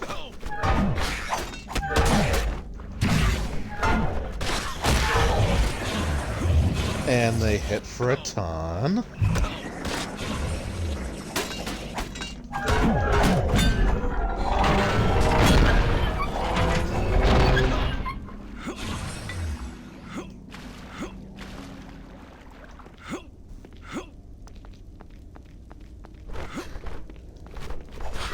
So the only real criticism that I like this Onyx Tower section is there's like a ton of levels to it. Like, I think there's like 4 or 5 levels to the tower.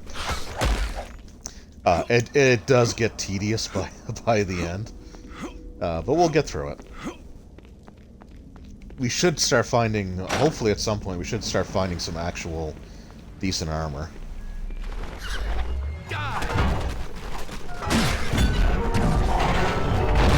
Because I'm still wearing the weakest armor in the game. For like the body.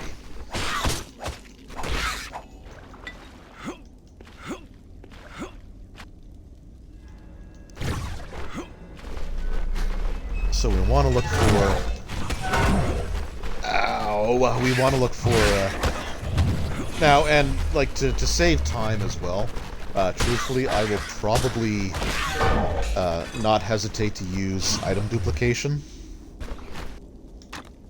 if I have to.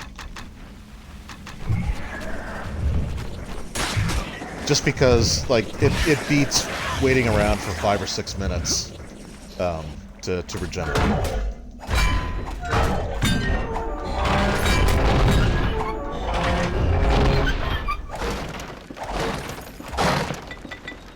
But all the while, I will be picking up any potions that I come across as well, so...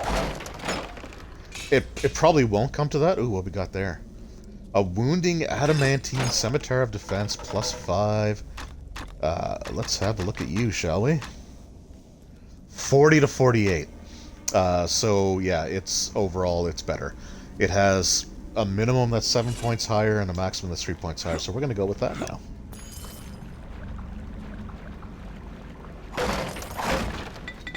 The only thing I'm honestly concerned about is armor.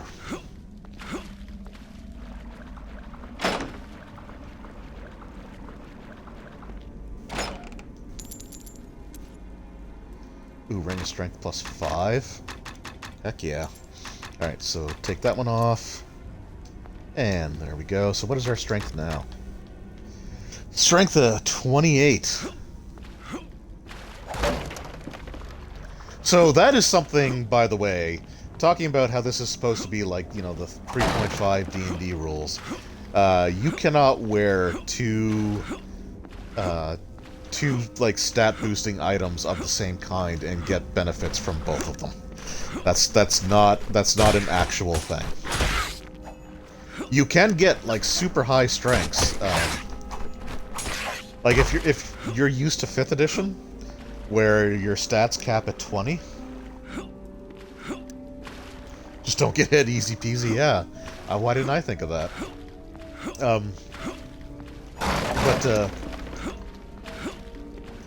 Shoot, I completely lost my train of thought. Obviously what I was going to say wasn't that important, but... Oh, right, yeah, so, yeah, stats. So, yeah, your stats cap at 20 in 5th edition D&D. In 3rd edition, though, they can definitely get up there. There's, like, magical items that can increase your strength, like the Belts of Giant Strength. Your natural attributes, like stat bonuses, can get you above that. God, that's a lot of you guys.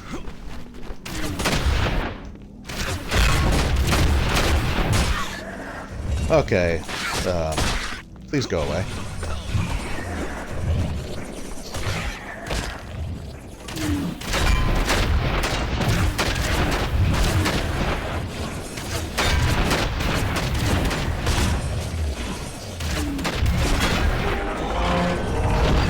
It's like, so I mean, like things like armor class can get really high in 3rd edition versus 5th edition, because you can get up to +5 armor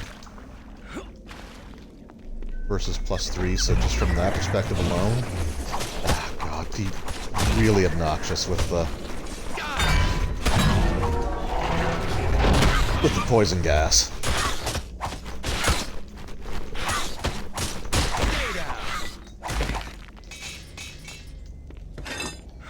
Keen Scimitar +5. Ooh, Keen Scimitar. What's the damage I put on that one? Not good. Okay. Moving on.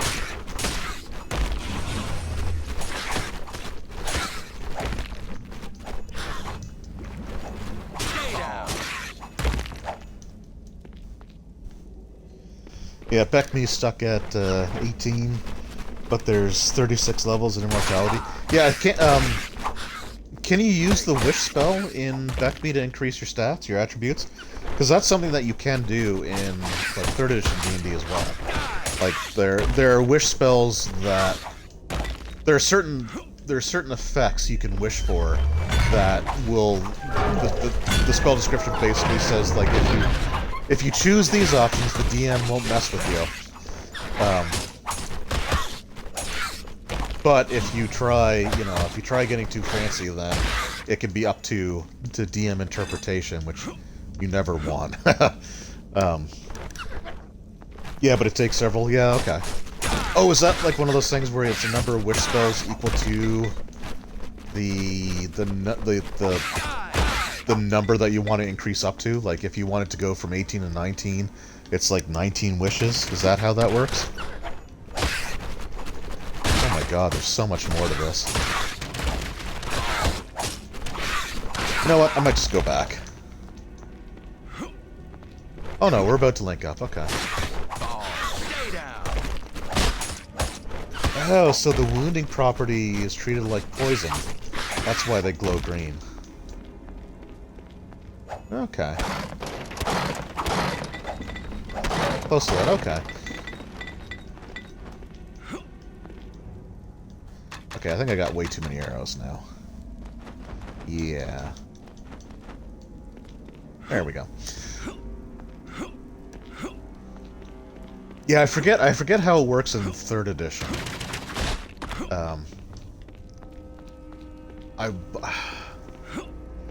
I want to say that each wish will increase it by 1, but I could be wrong on that. The players in my 3rd edition campaign, I think, are still 2nd level, so I haven't looked at like level 9 spells yet.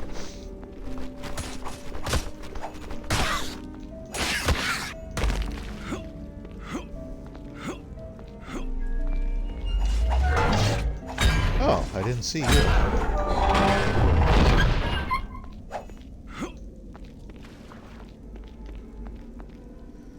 Alright. Oh my god, that was just the basement level. So now we're in the level 1 of the tower. That's right. There's some healing potions. We'll use one of those now. There's more golems and minotaurs, because why not? Yeah, this would be ridiculous if I was still using the weapon. All right, let's try using this just for a couple of things, so that I can justify my decision to finally break the whole relying on what I can find.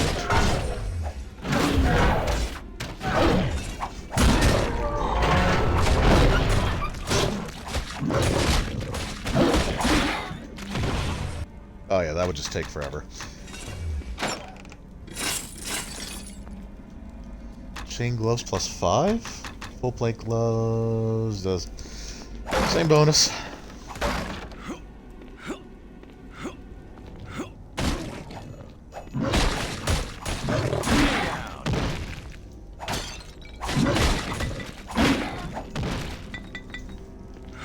I will say I find it interesting. Whoops, I didn't even see what that was. I do find it interesting that in 5th edition, where it was like, ooh, there we go, 28 to 102. Ah, but it's a great sword. It's two-handed. I'm not using my shield. Let's go for it.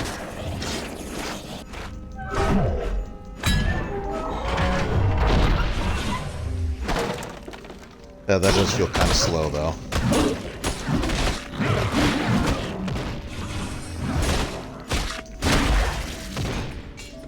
Ooh, that was good, though. I like that 120. Now we're gonna switch back. Yeah, I find it interesting because, like, a lot of stuff in 5e does feel like very slanted towards the players, like in the players' favor. So I'm kind of surprised that they capped attributes at 20, because it just feels low, right? Compared to what you could do in previous editions. But I guess it tries to like balance out because I will say the thing I do kind of appreciate about it is that it does make creatures with higher attributes than 20 feel kind of scary.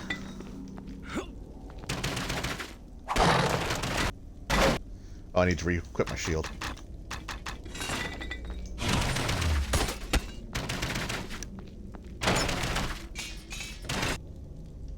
Ooh, half plate helmet plus 5. That's better than what I'm... No, it's not. It is... Oh, because I got a plus 3. Okay. Yeah, it's definitely not better. Icy Burst Masterwork Shortbow, though. That's better. 8 to 14. Oh yeah, 16 to 46. There we go. Okay, I might actually try using the bow a little bit. Oh, not there though. That's a bad spot to... Will you get hit by the arrows? Oh, it does hurt. Yeah, there we go. Alright, so my archer finally got a bow that's worth using, and it's at the very end of the game, so... Cool.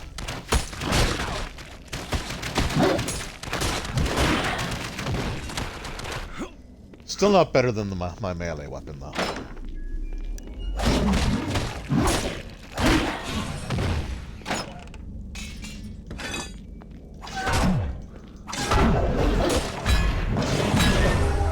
Whoa, whoa, whoa, whoa, whoa, whoa, whoa.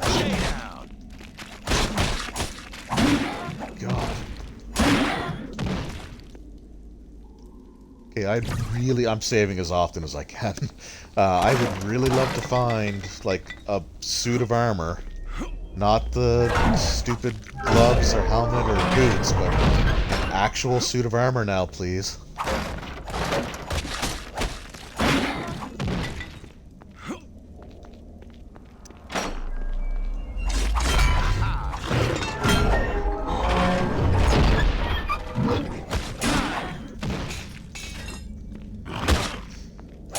More gloves, it looked like.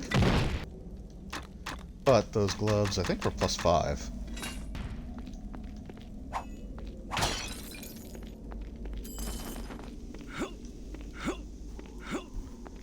Okay, so this thing's back up to where it was. Then I can also go this way. So yeah, the one thing about the Onyx Tower is that there's a lot to explore. Doesn't necessarily take all that long. Like I said, I probably won't get much more than an hour out of it, but... Ooh, that's not good. Alright, let's start dropping some stuff here. Alright, okay. Icy Burst, Adamantine, Longsword of Defense. Ooh. Okay, so we'll drop you, and you.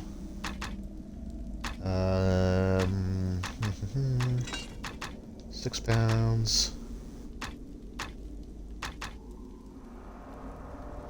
Ooh. Ooh. Okay, we're gonna use you. Because what was I using before? The scimitar? So 40 to 48. This one has a minimum of 36, which is lower, but that maximum is... Okay, yeah, we're gonna use that. Also, I can probably drop a bunch of these.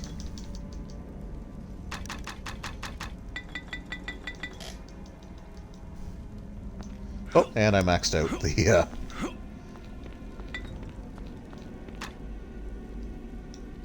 Alright, what do we got for weight now? Alright, we'll drop all those.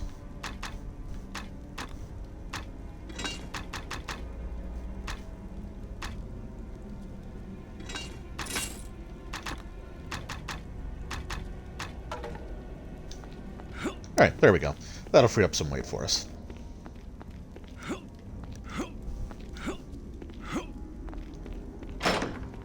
So yeah, I'm at the 2-hour mark now. Fine, Chuck. Why not? We'll pick it up. So yeah, I'm at the 2-hour mark now in the stream, but I will probably just get past the 3rd hour by the time I finish this. So, like I said, I think that it was the right choice to try to just finish it all in one stream instead of breaking up into 2, where the second one's going to be like way shorter.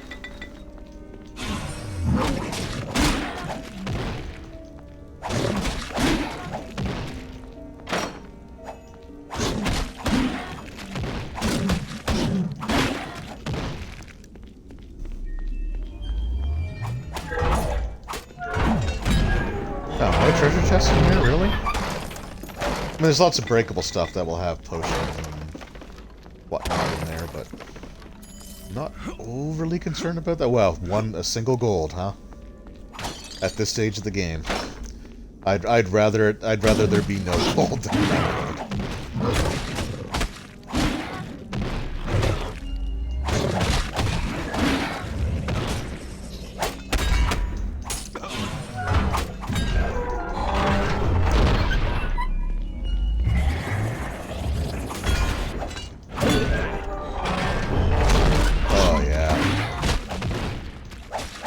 this is a found item, so I'm happy about that. So we did make it through like 90% of the game without having to buy anything or to buy a weapon or replace a weapon with anything other than what we found. But I will say to finish this off, I am glad that I did cave at that point. Kind of wish I picked up the plate armor at this point because I'm starting to think I'm just never going to find it. I'm not picking up leather gloves. I'm not picking up leather armor, okay? That's just... Great stream as always, but gotta be... It's, yeah, midnight for you, I understand fully. No, thanks a lot for hanging out, Roll Stats. It's always fun.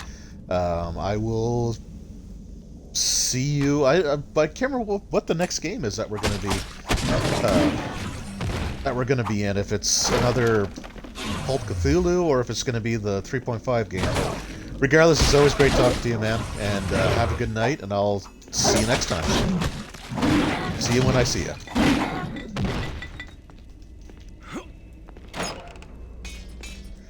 Oh, and there's the full plate mail. So there we go. You hoped I found some armor, and I did. So thanks, man. I appreciate it. Okay, so my padded armor, the suit of armor that I've been wearing, the best armor that I could have found. 3.5 should be next. Alright, awesome. So the best suit of, like, actual body armor that I found all game had an armor rating of 8. The armor I just picked up has an armor rating of 44. So we're going to put that on. And that is going to make, I think, a huge difference in how much damage I take overall. I mean, I'm still taking a ton of damage if I get surrounded by 5 things all attacking me at once, but it's still way better.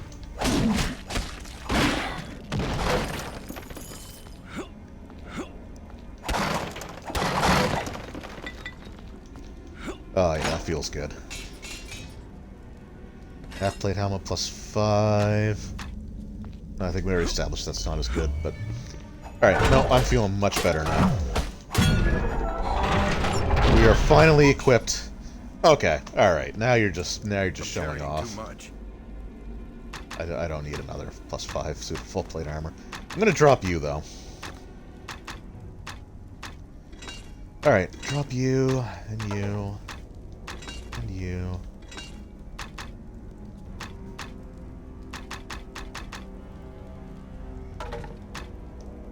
Ooh, Icy Burst. Oh, that one's way better.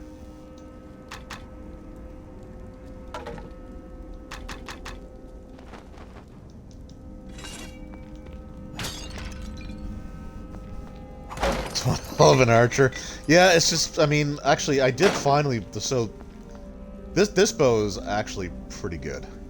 Oops. Oops, I accidentally deleted my save. I'm glad that I didn't just walk away, because that would have really sucked. I hit the wrong button, but...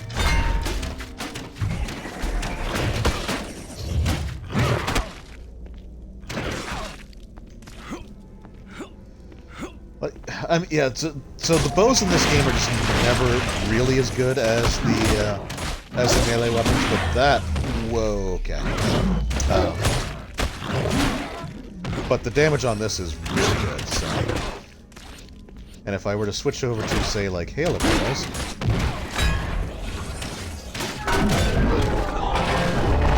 So this is the point where using Hail of Arrows really is going to make a big difference.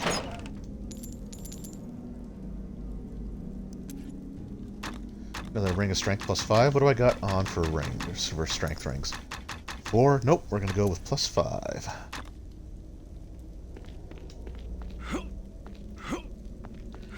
Yeah, so now I'm at the point where the next time I gain a level, I am definitely putting points into Hail of Arrows.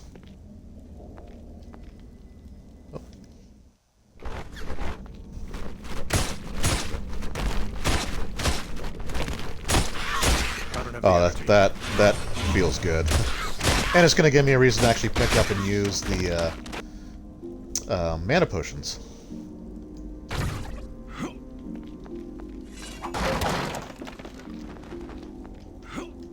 And arrows. So now I finally get to be an archer. Oh, I can't break barrels with. So I'm finally going to be an archer at the last level of the game.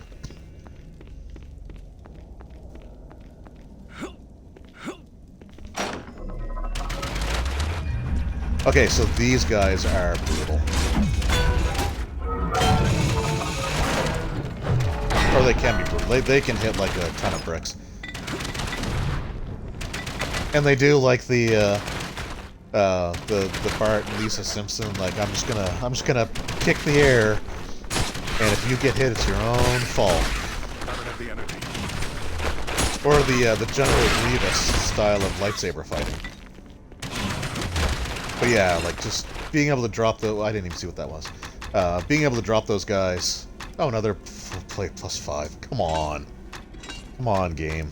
I'm not. Yeah.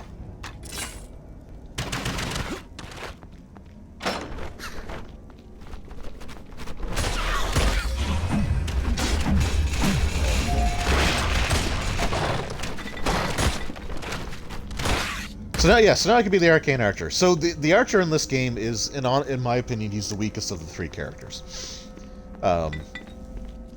Maybe not physically, but the Sorceress has like really cool spells. The Dwarf Fighter has like, it's just like a tank. And it takes a while for the Archer. There we go. It takes a while for the Archer to actually get a decent enough bow that it's worth doing. Oh, that felt good. Strength. Ooh, intelligence +5. Nope, strength. We'll get up to 30 strength. So, Hail of Arrows.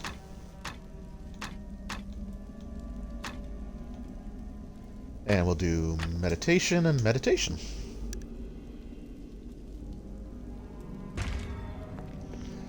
Oh yeah, this bow is the one that I've been waiting for, basically. Like, this section has all the best equipment.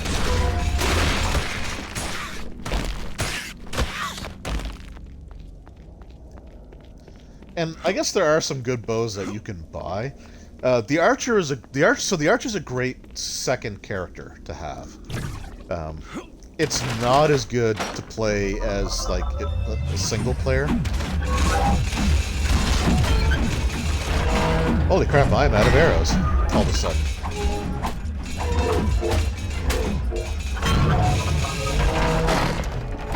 That's not a problem because I'm gonna go around and I'll have to start smashing more of these things. Shocking burst. Bow. The downside of Hail of Arrows is that it does chew through your arrows, but... Oh, how much do I have here? 82?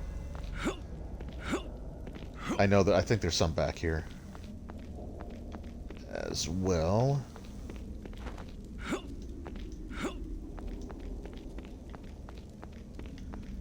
We'll backtrack a little bit for arrows at this point. Oh, I guess I thought there were some in there, but there weren't. Whoops.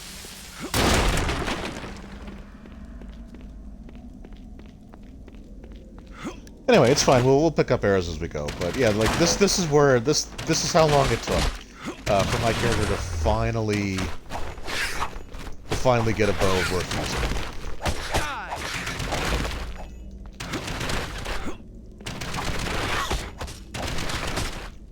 And that's a situation where, like, Dark Alliance 2 definitely improved on the first one, because in Dark Alliance 2 you don't ever have to bother with arrows. Right? Like it obviously doesn't make sense from a logical perspective, but from just like a gaming perspective, it's so much better when you don't have to track arrows or ammo. But, I mean, we're already back up to 300, so... Oh, I wanted to check that Shocking Burst one, actually. 40... No, that was good, so we'll drop that one.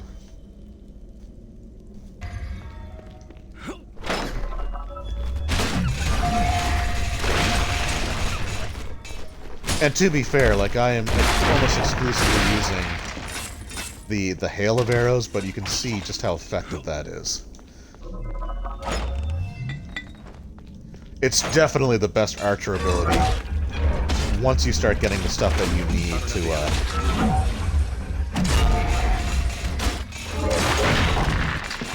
Once you have the stuff that you need, the hail of arrows is amazing.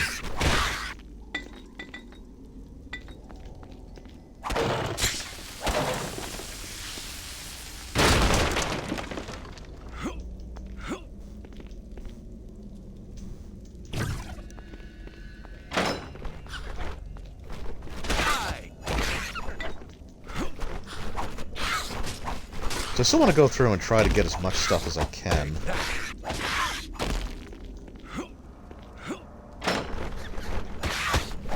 But this is suddenly starting to feel very progressy.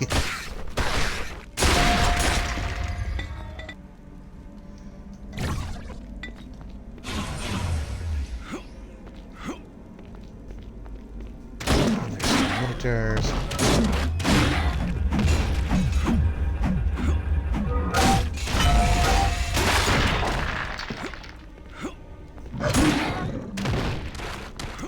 Oh yeah, cause yeah, I'm using 4 arrows per attack now.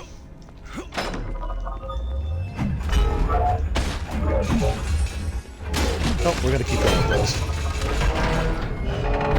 It's just such a... So yeah, like, so the archer takes a long time to get good, but when they do, they get really good. It's just, you have to slog through a lot to get to it. And again, it's kind of a shame because I love playing archers. Even though I rarely make them because I don't want to be like that person who always plays the same kind of character over and over again. On the rare instances that they do get to make a character.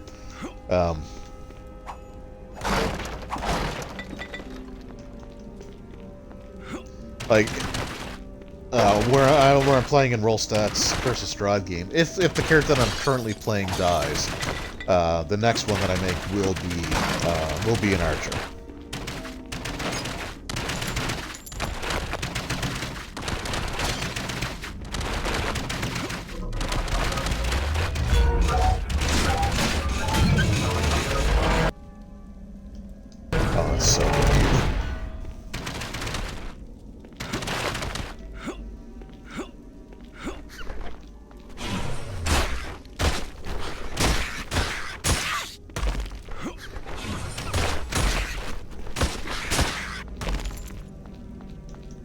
Took me a while to get here, but man, now I'm finally having fun with the archer.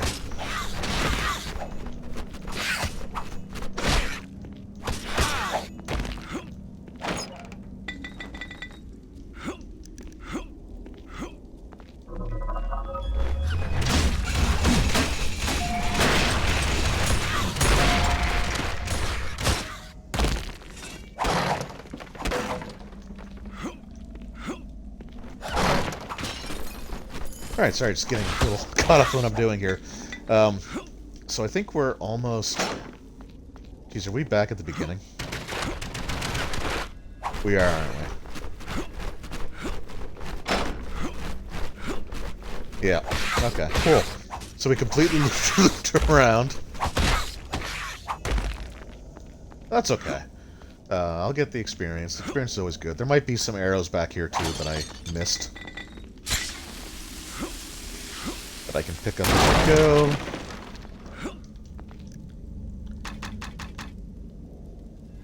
Okay, I'm good for arrows for a while now. But yeah, no, I normally love playing archers, and in Baldur's Gate Dark Alliance 2, the archer character is actually kind of interesting because it's a dwarven rogue who is like he uses a crossbow.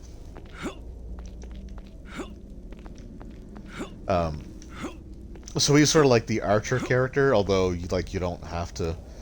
He's just as good in melee.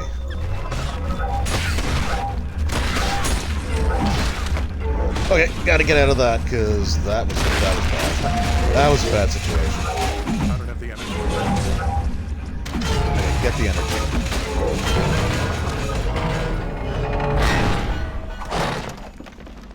those things get scary if they team up on you.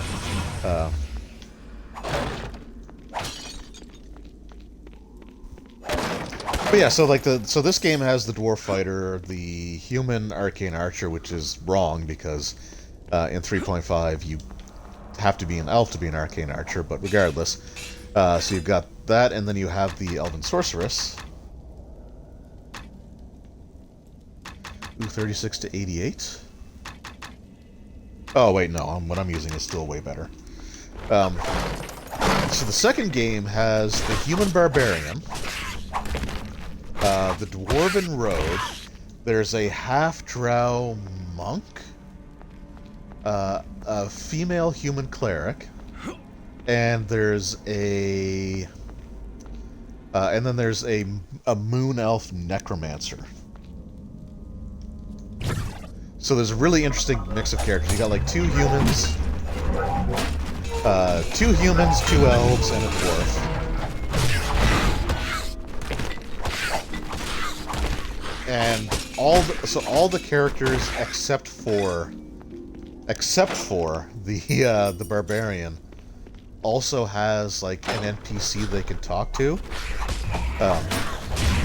and like they basically you trade gold for XP for those characters.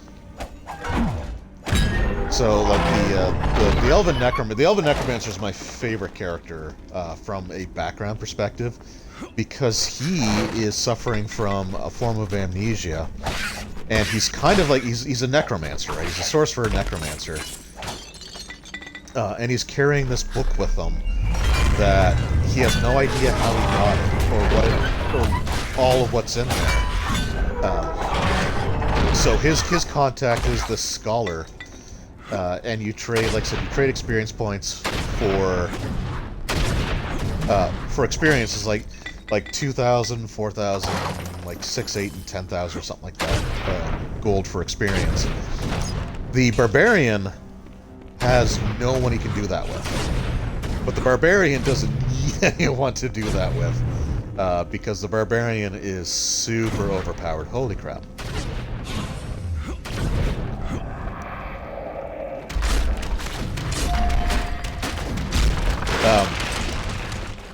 But what's also cool is that each of the characters in the second game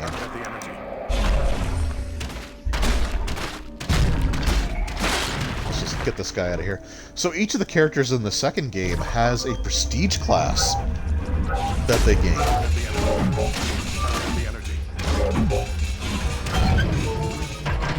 There we go. So like the barbarian, he gains like some druidic abilities. I forget what the other characters get, to be honest. He's the one that I always remember the most. But they all have sort of like these prestige class like things that they can take, which unlock like new abilities, and it's just it was just really cool. Like that part of it was really cool. Some of the dialogue is a lot cheesier than even the dialogue in this game, and that is definitely saying something. But like I said, the two games, holy crap. But the two games complement each other really well.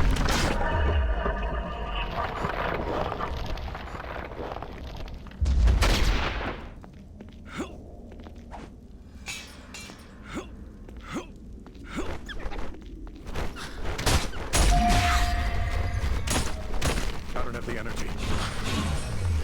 Okay.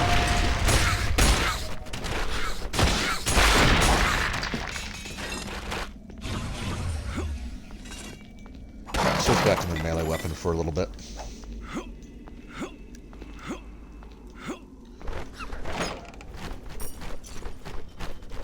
But yeah, that was just a really cool section of the second one. So if they do release the second one the same way that they did with this one, then I 100% plan on doing a playthrough, and I will probably play the barbarian the first time through.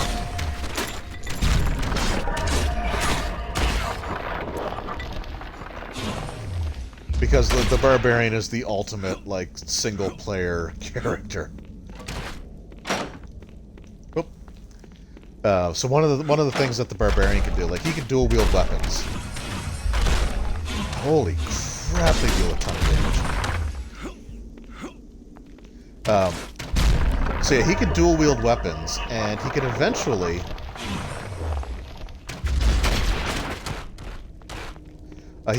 get to the point where he can dual wield like two-handed weapons. So like you can, the barbarian can dual wield great axes, and it's ridiculous, like 100% ridiculous, and super like unbalanced and overpowered. But man, is it fun.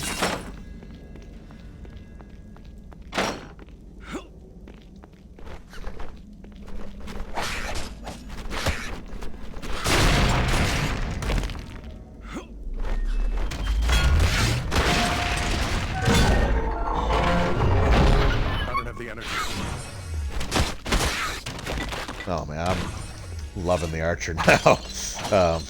Finally.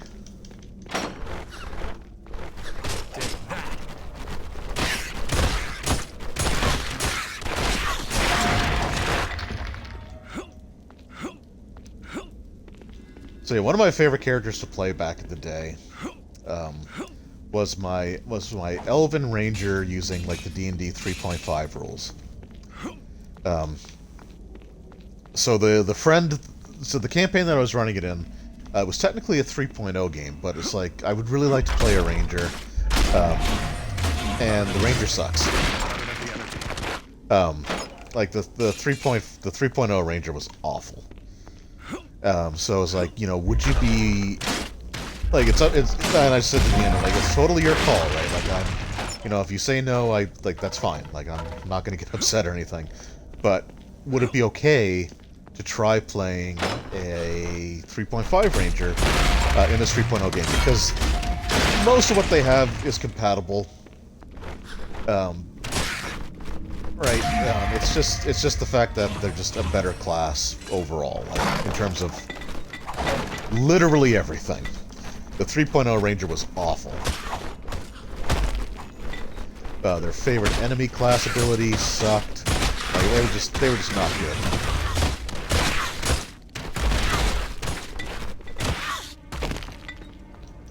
So he let me play it. He let me play the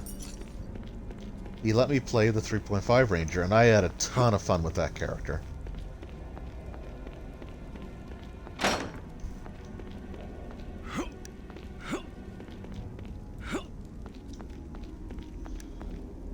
It's like some Conan action. Oh, man. Alright, I think we've cleared out this level. Still more to go, but we're almost there. And yeah, it's only 2 hours and 16 minutes in, so haven't, like I said, this definitely wouldn't have made up a full stream on its own. So I'm glad I did this. So the Black Forge. So here's where we get the best weapon in the game. Oh, and frickin' really? Oh, I forgot that there's stupid spiders. Oh. Anyway, we do get the best weapon in the game here, and it's the one that you need to actually defeat the final boss. And this is the second to last level before we actually fight the boss.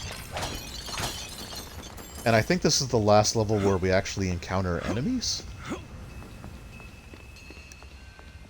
Oh, like, why spiders? Like, really? I don't have the Like, energy. why mechanical spiders?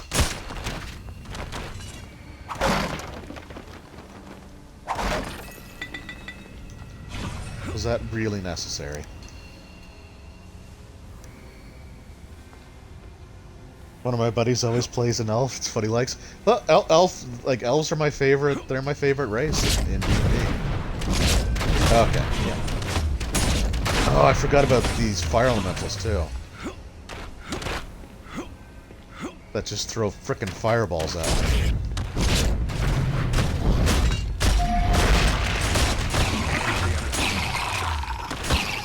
Who should be vulnerable to the icy burst.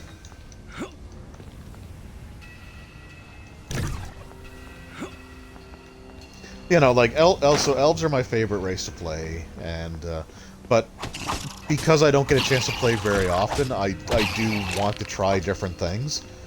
So for 5th edition, I played an elven paladin when I was going to Adventurers League.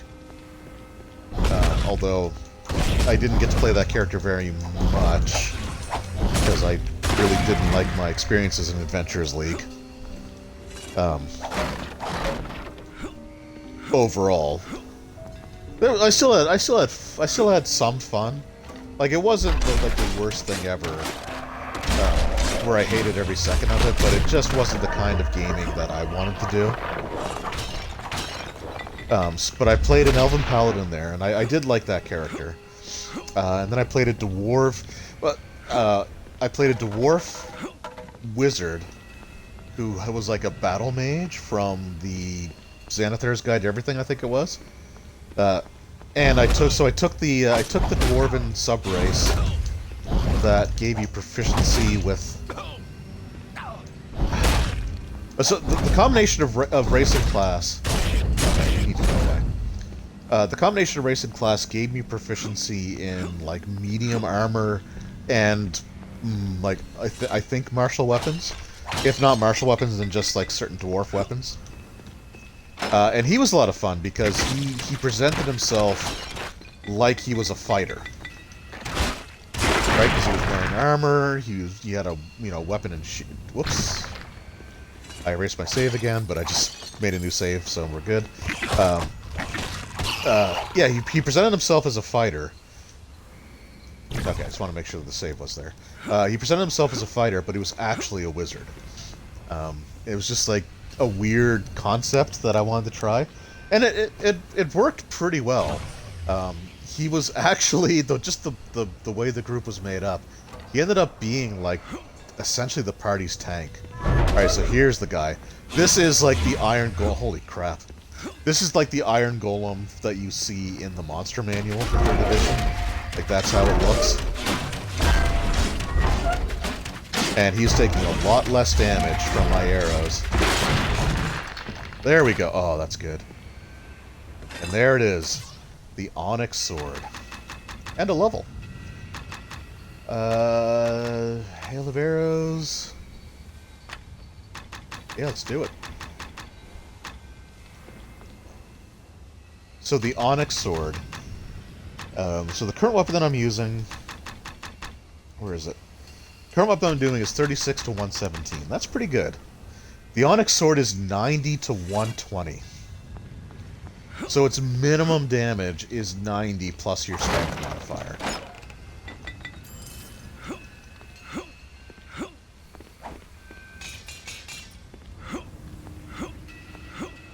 So that's the sword that we are going to use. And like I said, I think we're basically at the end of the game. So we just gotta go. I just want to clear out what I can. Look at that, 258 damage on a crit. Oh, that feels good. Oh, don't die though.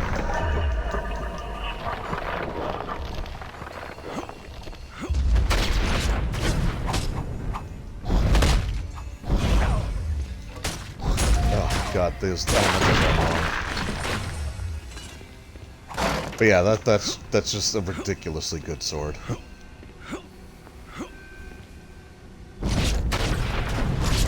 Mountain Dwarf War Cleric, yeah, that's... I don't think I've actually played a 5e Cleric yet. But if I did, that's probably what I would make.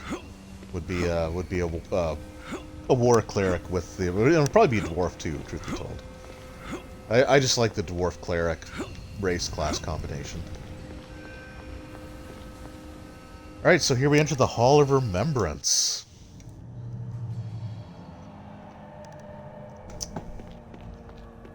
Like I said, I think we fought everything that we can fight.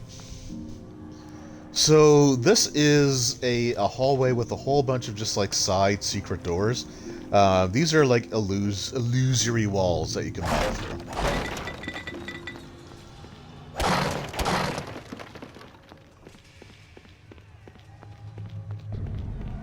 And you can see, like, there's some ghosts walking around. Now, what's kind of cool about... Oh, wait, no, never mind. I was wrong. I was going to say, I think the final boss ties into the Elven Spirit at the Elf Song Tavern, but it's sort of... Oh, wait, no, wait. Okay, crap, I got ahead of myself. I'm an idiot.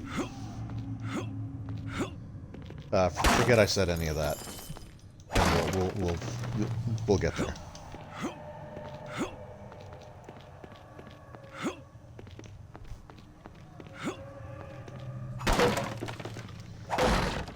So yeah, these spirits walking around, they don't attack you. There's no enemies on this level. We fought all the enemies that we're going to, except for the final boss, but there's still some lore and world building that we need to do. So let's go ahead and take all that. If I can find the guy, there he is. Your feet, they echo upon the flagstones. Your breath stirs the dust. Who are you who walk this hall in the flesh? In life, I was Celadon, first captain of the Company of the Westering Sun. In death, I am nothing. The dead have no titles. Also, I just want to take a moment to appreciate just how awesome this guy's character model looks. Oh, they did such a good job. Yeah, so let's learn learn some backstory here. You stand within the Hall of Remembrance. I am one of its many prisoners, all soldiers of the Westering Sun, all fallen in battle, all slain by treachery. Our spirits are shackled to the walls and shadows of this tower. We are doomed to stand, to remember, and to wait for Eldrith's release, and our own.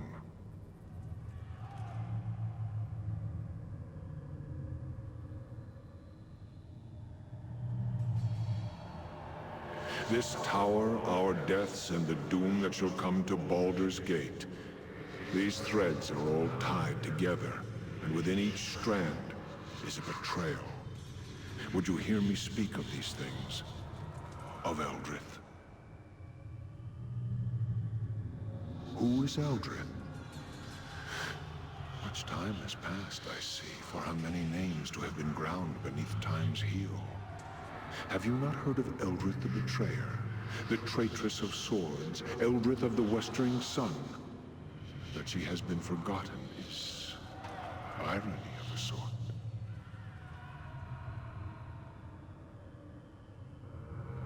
Eldrith was one of the greatest generals of the Sword Coast, commander of the Company of the Westering Sun, sworn sword and defender of Baldur's Gate. She served with honor and distinction in the first and last seasons of the Sundering War, the Crescent Port Siege, and finally, the campaign against the Black Horde. In all these battles, she was victorious. Where she led, we followed. Glory drew us, loyalty kept us, and we were proud to serve beneath her banner. Our lives were hers, and our deaths were hers. I do not know when pride burrowed into her heart, but it poisoned her. It was a poison I did not see until it was too late. Eldrith had fought too many battles, achieved too many victories, and she had come to see the city of Baldur's Gate as her own. On the day of the Great Betrayal, and the last day of the campaign against the Black Horde, I left my wife within the walls of Baldur's Gate, where she would be safe, and told her I would return. She was one of the most beautiful elven maids I have ever known. There are times when I feel as if I hear her singing for me still, waiting for my return. So yeah, his beloved is the elven ghost that sings at the Elf Song Tavern from the beginning of the game. So they actually do tie that together, and I think that's awesome. And I fear her spirit shall never be laid to rest while I am trapped here. My wife, to think that she suffers still, and for my sake. Our company took the field against the Horde and scattered them, even though the orcs and goblins outnumbered us 5 to 1. Still, in the rout, almost half their forces survived and fled the field. Eldrith was determined to pursue them.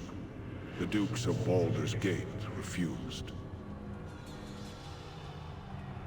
Too many good soldiers had been lost, the Dukes told us. They and the people wanted no more of blood and death, and they felt the Horde would not return.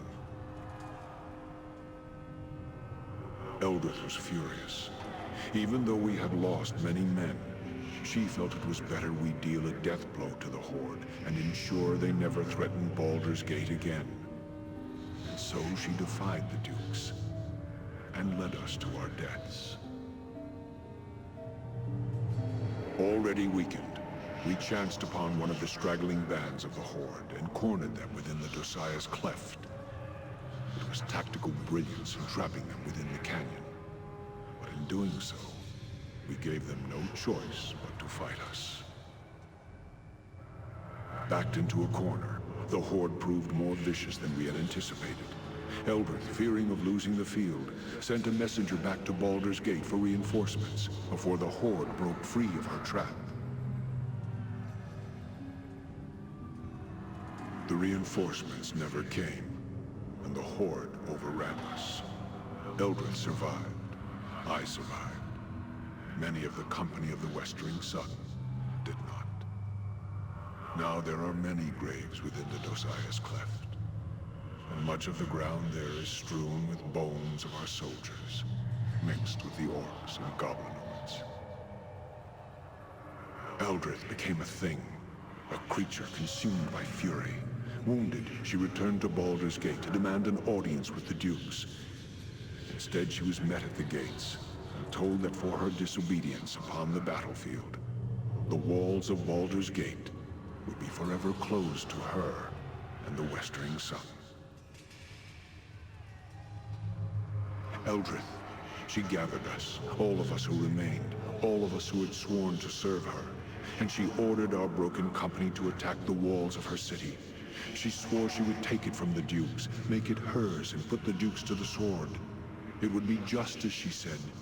Justice. It was suicide. We were slain almost to the man, and we were driven from the city, hounded by the remaining troops of Baldur's Gate.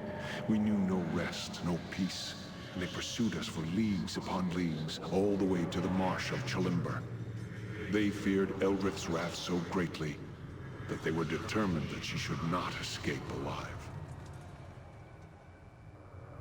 I died here in the marsh of Chalimber, and so did all that remained of the company of the Westering Sun.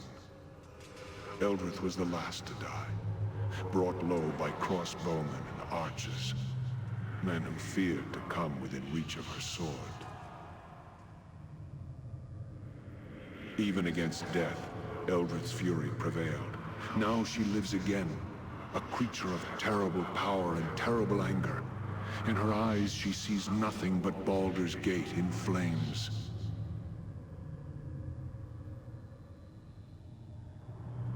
You will find her at the top of this tower, at her watch, waiting for battle. She knows you are here. She has attempted to seal you within this hall, as the stones of the Onyx Tower obey her will. But even as she is the mistress of the tower, our spirits are part of the tower as well. I shall allow the stones of this hall to part so that you may reach her, and I pray, kill her for the last time. Well, that's the plan. I pray the gods favor you. If not, then I fear no one shall be able to stop her.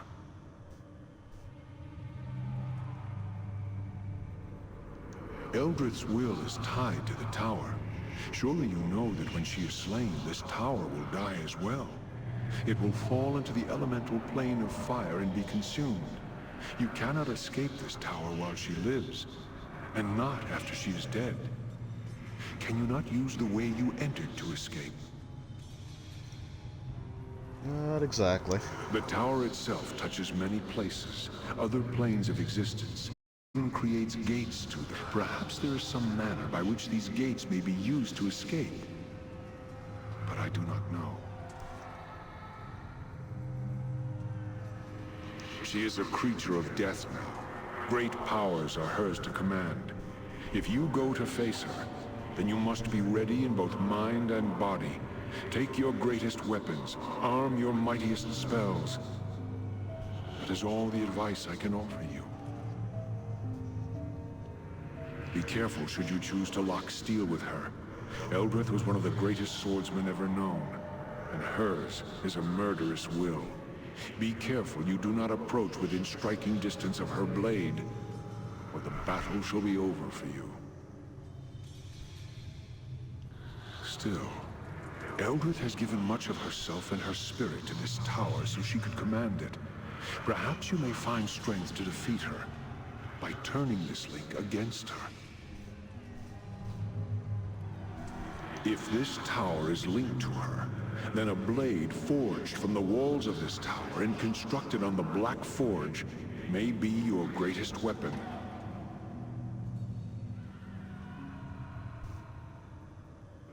I wish that we could, but we are trapped here in this hall and cannot leave.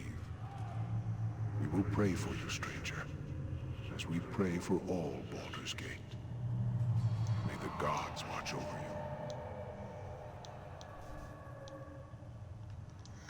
All right, so Eldrith, she is not a ghost. She basically just returned from the dead. Like they don't really go into the exact specifics, but she is technically a living creature again. I wish I had the magazine handy with her stat block in it, because I could tell you exactly what it is. But basically, she overcame death. My pack won't hold anymore. I'm carrying too much. Alright, what can we drop here?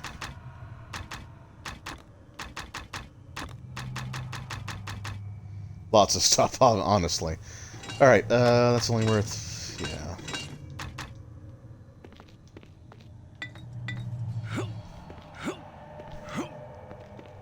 Alright, so... this is it. This is going to be the final boss of the game.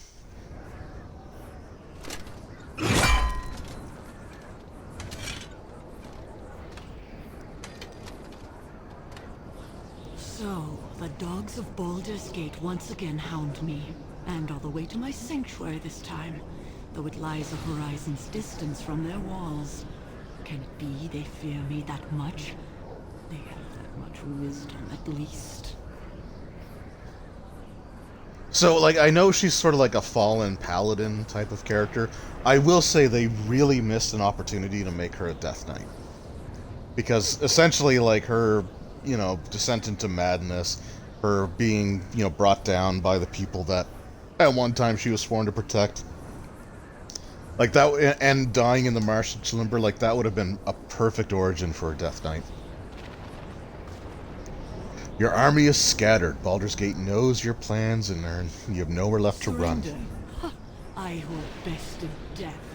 I have nothing to fear from you, or Baldur's Gate. On behalf of Baldur's Gate, I demand you surrender, Eldrith. I won't ask again. I served Baldur's Gate with all of my first life, only to be repaid with betrayal. They cost me a battle, the lives of my soldiers, and my reputation. Now I am but a sentence or two in a sage's book, a footnote, forever a traitor. Now you dare to invade my fortress, demand my surrender? No, I shall not bend my knee to you or them ever. An eternity may die before I would ever consider showing them mercy. As I died, they shall die, alone. betrayed and forever cursed. Another super cool creature. Oh yeah, Death Knights. Of all the undead, Death Knights are my absolute favorite. It's like Death Knight, Lich, Yukiva, Vampire, and then you get into like White's Wraiths and some of the other stuff. But yeah, I love Death Knights. I would love to see more I would love to see a book of undead come out for 5th edition that has like sections on Death Knights and all these other like really awesome undead. Then you shall die. I command this tower. I command all within it. All your small victories, all the damage you caused, can be undone. Can it? Know that as long as I stand, the war against Baldur's Gate shall continue, and I shall be victorious. You may hold the field, dog, but the day is mine. Now, let us end this. Your reign of terror ends now. Oh man, that is such a cliche thing to say. Alright, So the thing I remember about this fight is that she uses like lightning attacks, and at one point she like... Oh, and she throws her sword. Yeah, and that she'll start to like grow as well.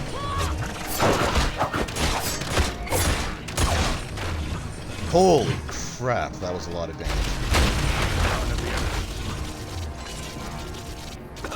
She's almost dead though, holy crap. Yes. So when she's like growing, and that's it. That's it. So that Onyx sword is super overpowered. When I said that Sessith was the toughest fight, the Lizard Folk King was the toughest fight, I really meant it. So it has come to pass that I shall die twice. And this second time shall be the last. The tower will not hold. You must leave this place. Oh, you're gonna be a nice person now? I let anger cloud my vision. I harmed those who had sworn to serve me. In all these things, great harm has been done. Let Baldur's Gate have its peace. I shall not rise again to challenge it, though it will doubtless need others such as you to defend it from others that wish it hard. Now, leave me to die. This tower shall be my tomb. If only she'd had that revelation the first time around, then none of this would have happened, but... Yeah, so I remember that, like, the fight against her wasn't that difficult, compared to some of the other bosses. I don't remember it being that easy, though. Like, that kind of surprised me. But that's the power of, like, Hail of Arrows. Alright, so now the last thing left to do is to walk through this gate. In the flash of the portal's light, Eldrith's tower was no more. Lightning rained upon the tower, and flames as if from within.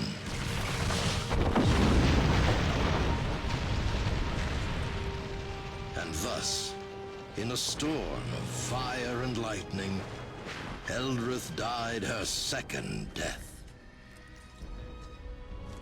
But it was all part of a much larger design. It is done. Eldrith is undone. And her threat to us and our plans has been ended. And the Harper that defeated her, killed. Now we may continue without interference, Master.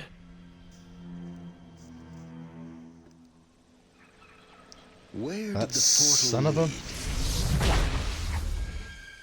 It led to a far distant land, far from Baldur's Gate, far from the Sunset Mountains, far from the Marsh of Chalimber, and far from safety. But that is a tale for another time. So that's it. That is Baldur's Gate Dark Alliance. Turns out Slavis was working for some bad guys. and we got teleported to some location that was filled with Nightwalkers. Other forms of undead that I actually really like as well were Nightwalkers. So that's it. Yeah, that was really cool. I think we can just back right out. Yeah, okay, cool. So once we beat the game, though, if we go to start new game, we have the option for the gauntlet. I don't think that was there before. Normally you have to beat the game in order to unlock it. And since we got a little bit of time, let's give it a shot. Okay, so the gauntlet is... I'm probably not going to succeed. But you must destroy all the monsters in this dungeon and escape with your life. You cannot save, and if you make it out, you have access to the extreme difficulty. But we get to play as Driz Duerden. And he has repulsion and Audilith's icy sphere.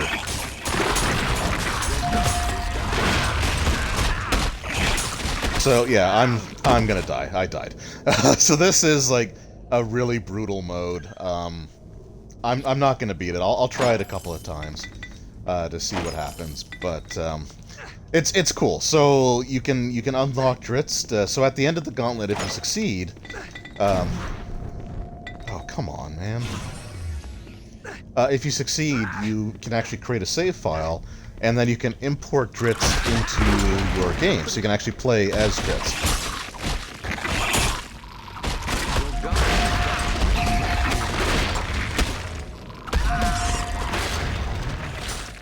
And what's kind of cool, like, so he's got some pretty decent weapons that he keeps, and I died again. So, like, so this is definitely a brutal section. I believe so. In the original game, there was a code you could use on the main menu, like on the character select menu, that would give you that would let you play Dritz.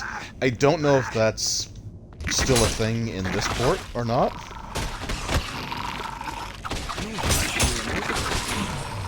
And what I should be doing actually is using stuff like that as well.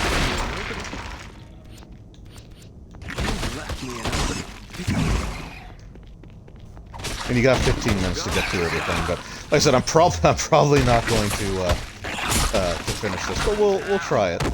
And I died again. So anyway, so that's what you can sort of unlock once you go through it. And extreme mode, honestly, I've never played extreme mode. It's not really my thing. But what I might try to do is actually complete this off-stream. And if I do plan on eventually doing another playthrough of Dark Alliance at some point. Like, obviously not for probably a while. But if I do, I will do a Dritz playthrough.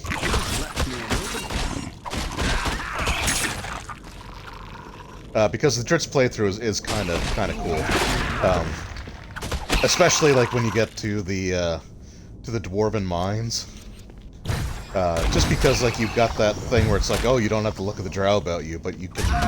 If you're playing as Dritz, you're literally a drow.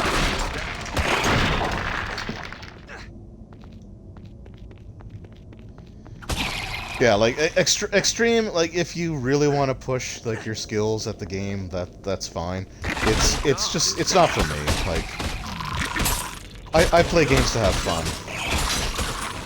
and God, and going through like frustrating difficulty levels like that for me isn't fun.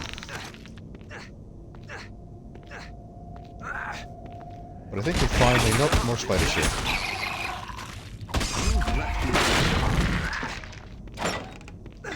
And the... Oh, come on. The other thing with Dritz, too, is that, like, you can't switch his weapons.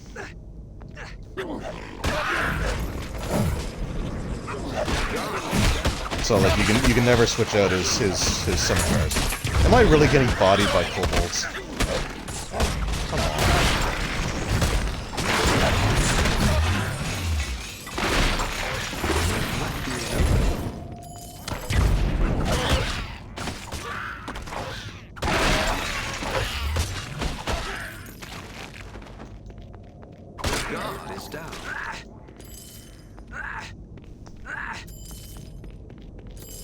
I don't know why I'm bothering to pick up these gold. Oh, there's a potion though. I will take that. So I think you can switch out like his. There we go. I think you can switch out his armor. I think. But yeah, you can never switch out his weapon, so you can't even use like a ranged weapon with him. But and now there's underbolts.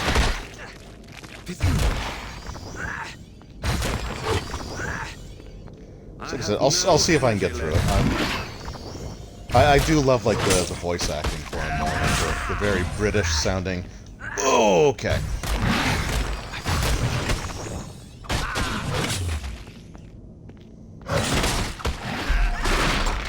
God, these things are brutal.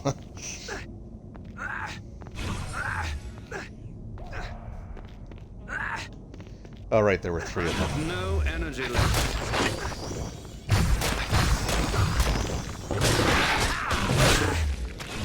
And we're down to 4 potions, so this is going smoothly.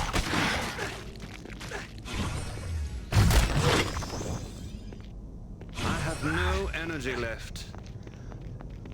I've got tons of mana potions left, though. Ow.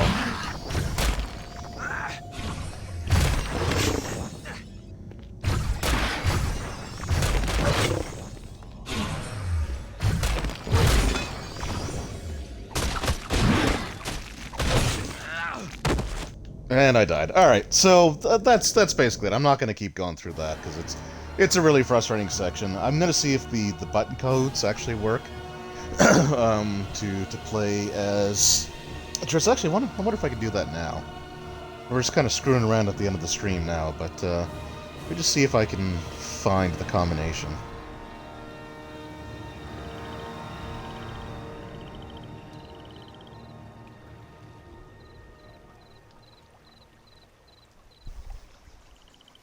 Because there was a thing you could do at the menu, at the character select menu to select Ritz, and then there's another code you could do during the game to unlock things like level select, invulnerability. So I just want to see if these actually still work on.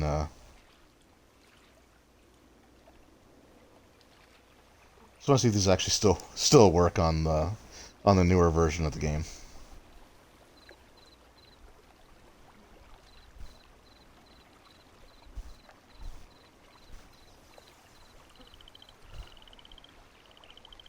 Okay, I need the Xbox version, though.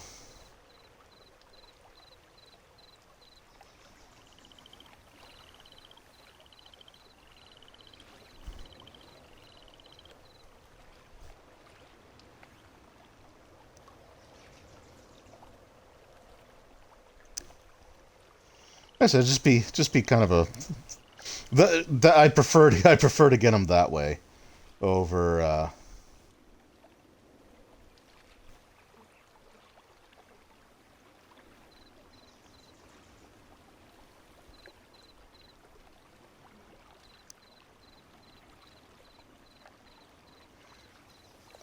Oh. I can import my character? Let's actually try that. Let's see if I can actually do that. Oh, it's not letting me, huh? I thought I could import character. Let me see if it lets me do it if I die. Because if I can import my character, then get through the gauntlet, then I might actually try that.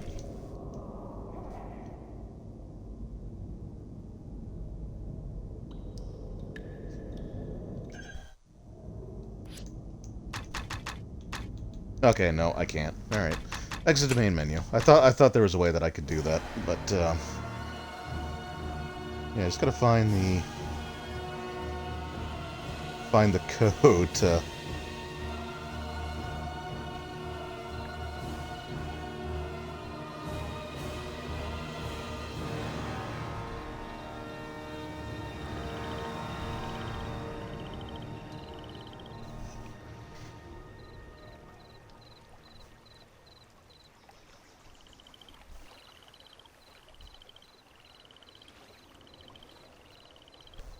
Okay.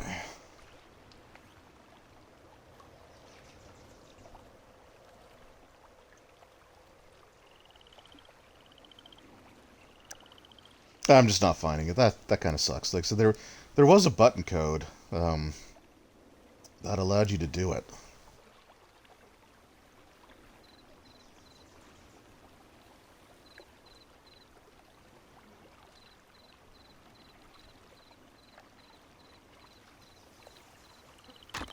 And I remember it had to be like on the player character select screen.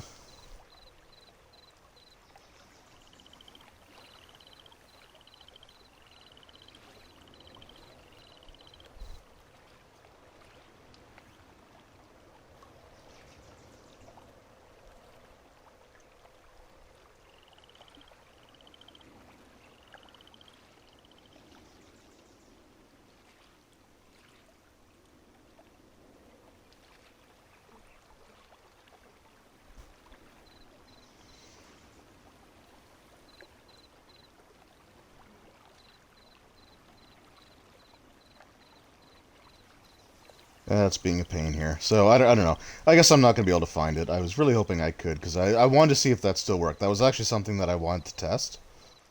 By trying to go back and find the actual...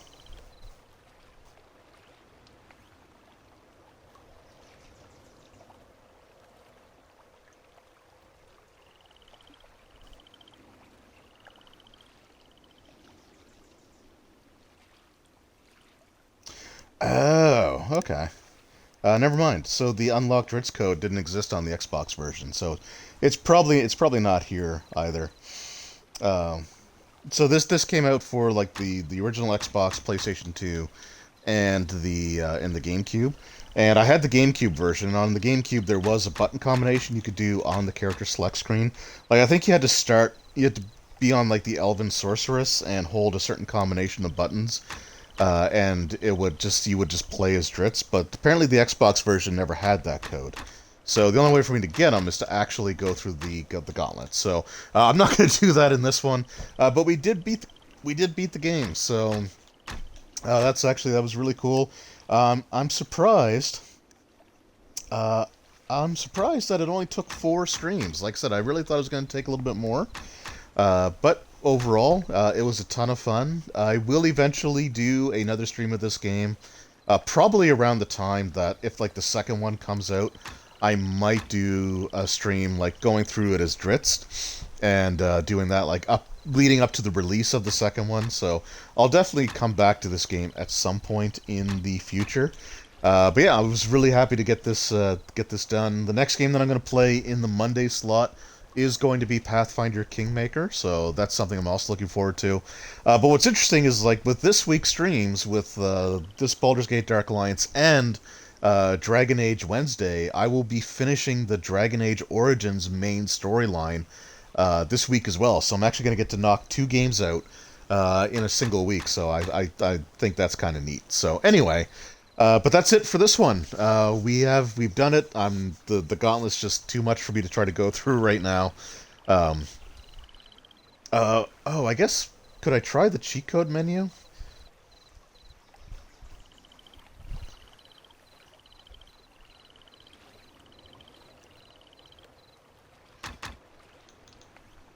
Hold on.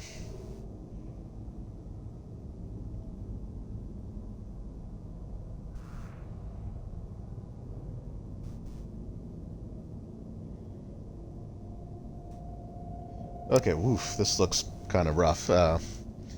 So, press and hold L all the way down, right halfway down, so left, right,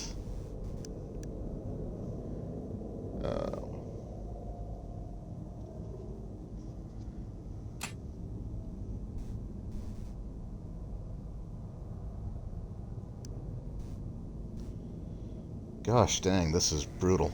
Left thumbstick.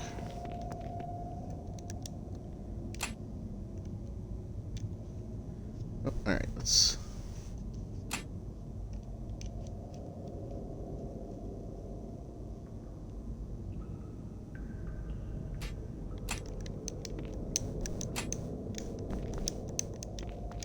No, that's just not going to work. Alright. Yeah, how do you hold the trigger halfway down?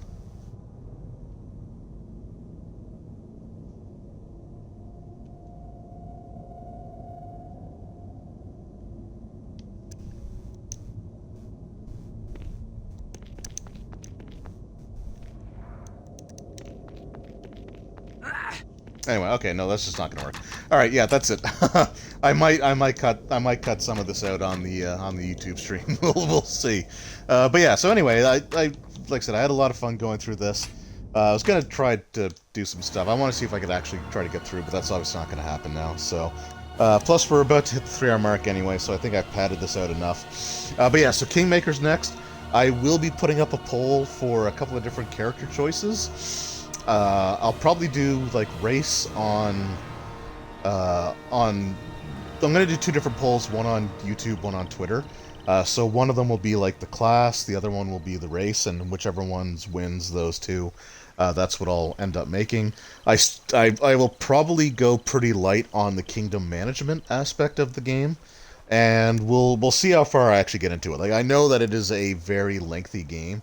So I'm probably not going to play the entire thing on stream, at least not all in one go. Like, I might play it for a certain period and then take a break and then do something else and come back to it. But we'll see how that goes. But I just want to take a moment to thank everyone who popped in on this stream. Rollstat, Sword Talon 1, I always love talking to you guys. It's always a ton of fun. Anyone else who popped in, even if it's just for a few seconds, always means a lot to me. And if you are watching this on YouTube after I re-upload it, again, I really appreciate that as well. So yeah, thanks a lot, guys. I will see everyone on Wednesday for Dragon Age Wednesday as we finish Dragon Age Origins before moving on to all the DLC in that game. But anyway, again, thanks a lot, guys. I really appreciate it. Have a great night, and I will see you next time. Take care.